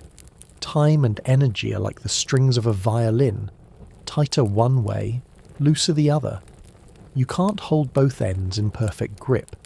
You must choose what to hear. In this sense, frequency and duration are twin aspects of the same wave. The ticking of time isn't a drum beat, it's a vibration. And like any vibration, it can speed up, slow down, harmonize, clash, and echo. This becomes even more intriguing when we look at how we experience time emotionally. You've felt it. In moments of danger, time seems to stretch. Your heart pounds, the world sharpens. A second feels like 10. In moments of joy or flow, time vanishes. Hours dissolve. You emerge surprised that the sun has set. What changed? From one perspective, your internal frequency shifted. Your mind tuned itself differently.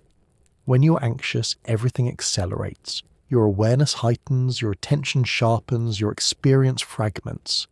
When you're calm, things slow. Your breath anchors you. Your thoughts unspool like silk. You move in time, but also with it. In meditation, some practitioners report a strange sensation, not of stopping time, but of stepping outside its usual current. The tick fades, the rush slows, there's only presence. Awareness becomes spacious. Moments no longer chase one another. They hover, they hum. Time becomes less a sequence and more a tone, something to be sensed rather than measured. And perhaps that's what this theory points to.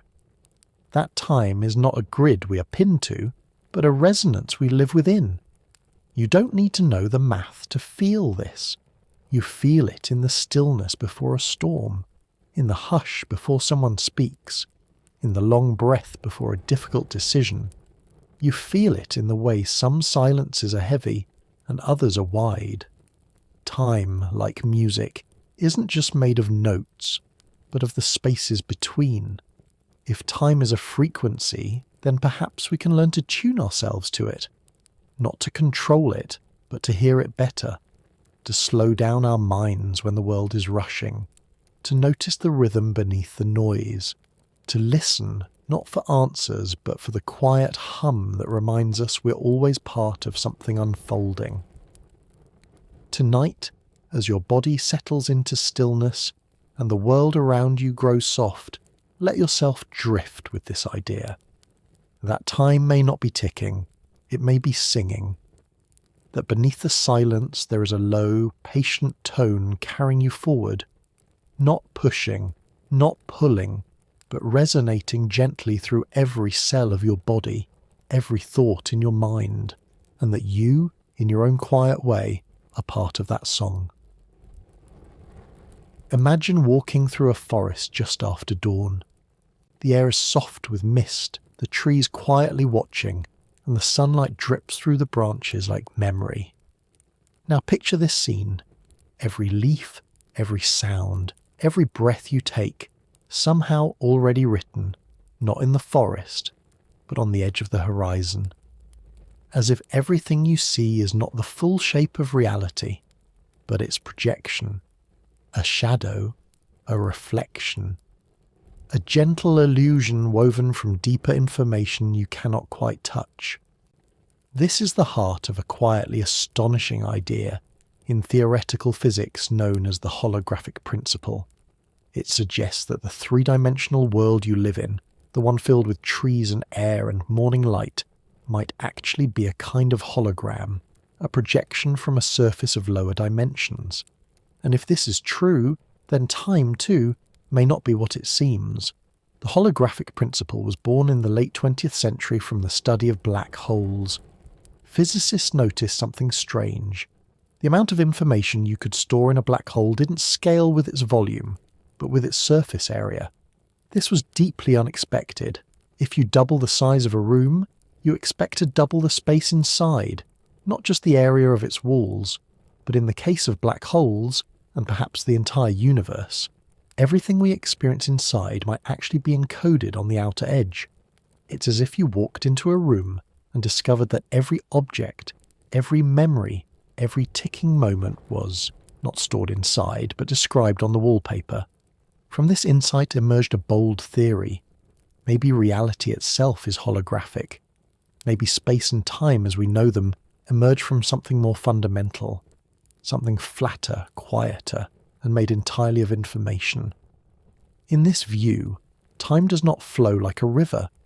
It unfolds like a film strip, a sequence of frames encoded on a surface, projected into motion only when seen from the right angle. What you call now is one frame among many, flickering into your awareness. What you call before and after are frames to either side, waiting in silence. You never see the real, you only see the image it casts. This doesn't mean the world is fake. A hologram is still real. It holds and reveals information. But it reminds us that our perception is shaped by where we stand, by how we observe, by what angle of the light reaches our eyes.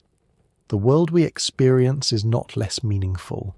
It's simply filtered, translated, perhaps even chosen. And if time is part of this projection, then its flow is not fundamental. It is aesthetic. It is how the movie plays. The real itself, the source of moments, is timeless. All frames exist simultaneously. The past is not gone. The future is not waiting. They are all there, lined up in light, and you are the lens moving across them. But unlike a movie projector, your experience of time is not mechanical. It is conscious, layered with memory and hope, shaped by attention. You don't simply view the frames, you interpret them, you make meaning of them, and perhaps in doing so you choose which parts come into focus. Some physicists suggest that entanglement, the strange connection between quantum particles across distance, is what gives rise to the geometry of space, and by extension, to time itself. That without entanglement, there is no fabric to stretch, no scene to play. That time, in the deepest sense, may be a story told by information, arranged in such a way that it feels like movement, even if nothing is truly moving. And this story is not linear. It does not require a beginning, a middle, or an end. It can be circular. It can be recursive. It can shimmer in layers, just like memory, just like thought, just like dreaming. Think of a song you love. When you listen to it, you hear a progression, one note after another. But written on paper, the music exists all at once. The pass chords are still there. The final note already exists. It's your reading of it, your playing of it, that makes it feel like time. Maybe life is like that too. Maybe the events of your life are already there, encoded not as fate but as possibility, and what you experience as time is the movement of your mind's light across the page. You're not trapped in the real. You are the reader, the interpreter, the consciousness that brings the frames to life. And if that's true, then perhaps healing, remembering, grieving, and hoping are not acts of movement through time, but of revisiting frames, of choosing to read them differently, to draw new meaning, to cast new light. The moment doesn't change. You do. And that change makes all the difference. So what is time in a holographic universe? It's not a highway or a stream. It's not a ticking clock on a wall. It's more like a scroll, filled with frames of light, held open by awareness. You're not racing forward. You're reading deeply, sometimes slowly, sometimes with tears, sometimes with laughter, sometimes returning to the same page again and again until it means something new. And when you sleep, when you dream, when your mind dissolves its grip on sequence, perhaps it touches the frames more freely. Perhaps it glimpses the whole scroll. And perhaps, in those moments, you remember something you've never seen before, a feeling you hadn't felt yet, a truth you always knew, just not in words. Tonight, as the real winds softly, as your thoughts grow spacious and loose, imagine that time is not a path you walk, but a light you carry. A light that reveals what has always been there, not all at once, not forever, just one gentle frame at a time. Let us return now to the question that quietly echoed through this entire journey, a question you may have carried not just through these sessions, but through life itself. Can the past be changed? It's a question that appears again and again, not always with those exact words, but in the shape of regrets, in the weight of memory, in the hope that maybe, somehow, what once happened might soften, might shift, might become something else. Science, in its clearest voice, says no. The laws of physics, from classical mechanics to quantum theory, describe a universe where events, once measured and fixed, remain. They may be rearranged in perspective, reversed in equations, even echoed in alternate branches of reality, but they are not undone. Once an atom decays, once a photon lands, once a moment becomes part of history, it is etched into the unfolding geometry of the cosmos. It has happened. But science, precise as it is, does not tell the whole story. Because while the facts of the past may not change, the meaning of the past can, and often does. You felt this yourself. A memory that once made you ache now brings peace. A conversation that haunted you eventually softens into understanding. The moment didn't change. You did. And in that change, the past became something different. Not in the events, but in their place within you. This is where consciousness becomes more than a witness. It becomes a narrator, a quiet editor. Not of what happened, but of how you carry it. Neuroscience has shown that every time you recall a memory, you alter it slightly. The act of remembering is also an act of rewriting, a blending of the old and the new. What you feel now colours what you felt then. Over time, you don't just remember the past, you reconstruct it. That doesn't mean memory is unreliable. It means it's alive. In this way, you might say that the past is not a single line behind you, but a lake, deep and wide, still but not frozen. You can stand at the shore and see reflections. You can cast stones into it, thoughts, questions, forgiveness, and watch as ripples spread across moments long since lived. The ripples do not change the water's origin, but they move across it, reshaping what you see. This is the quiet kind of time travel we all perform, not with machines or paradoxes, but with memory, with story, with meaning. You revisit a moment, not to rewrite its facts, but to understand it more gently, to see the version of yourself who stood there, not with judgment, but with kindness. And in doing so, you shift your relationship to time itself. Sometimes we treat the past like a locked door, a place we cannot return to, full of choices we cannot unmake. But perhaps the past is more like a gallery. You walk its halls again and again. You see the same portraits, the same corridors, but you notice different details each time. The way the light hits a frame, the expression you missed before, the quiet space between brush strokes, and slowly your understanding deepens. The painting hasn't changed, but your way of seeing it has. And what about regret? That most human of time machines. Regret reaches backward, not just to remember, but to wish, to hope for a different page in the story. But even regret has layers. It carries within it not only the pain of what was, but the clarity of who you've become since. In this way, regret is a kind of bridge, a loop, not of events, but of meaning. You don't erase the old version of yourself. You walk beside them, you learn from them, and eventually you thank them for surviving, for choosing, even for failing. Because those moments, even the hard ones, shaped the person now listening, now breathing, now resting. So when we ask if the past can be changed, perhaps we're really asking whether it can be healed. And to that, the answer is yes. Gently, slowly, not in its facts, but in its presence. Not by undoing, but by reseeing. Even physics allows a metaphor for this. In quantum mechanics, before an observation, all possibilities coexist. Once observed, a state becomes real. But if we are also observers of our own lives, if memory is an act of attention, then perhaps the stories we tell ourselves are still being observed, still being clarified, still settling into shape. And this observation is not passive. It is active. Reflecting is a kind of creation. Every time you revisit a memory with deeper insight, you're not denying what happened. You're choosing what it means. And in that choice, the past moves within you, quietly, like wind shifting over the surface of a still lake. So, no, the past cannot be undone, but it can be reopened, reread, refelt, not to change history, but to change the heart that holds it. And maybe that is what time was always for, not to rush us forward, but to give us space to see more clearly, to learn, to forgive, to rest. Tonight, as this long journey nears its close, let this final image settle gently in your mind.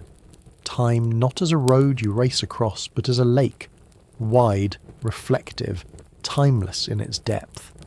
You stand at the edge, not lost in it, but listening, watching, sometimes still, sometimes tossing a pebble into the water and watching the ripples return to you, softened. You're not far from your past.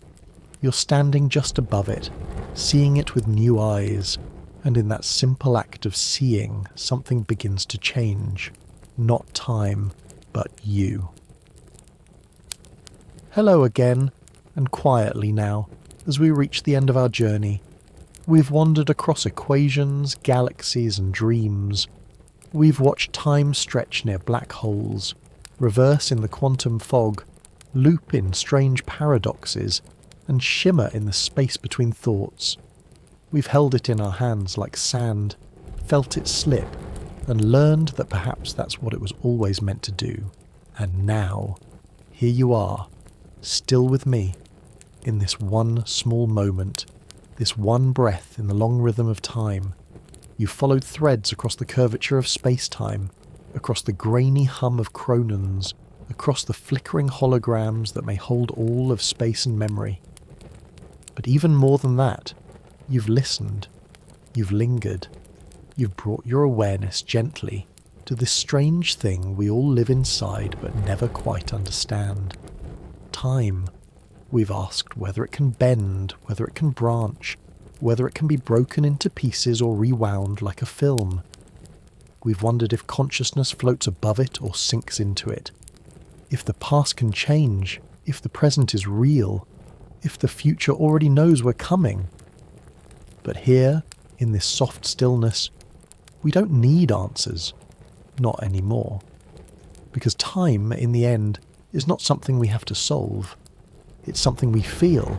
It's the way your grandmother's voice echoes even now when you make her soup. It's the way a song from your childhood opens a door where you didn't know was still standing. It's the hush before something begins, the breath after something ends. It's not always logical, not always linear.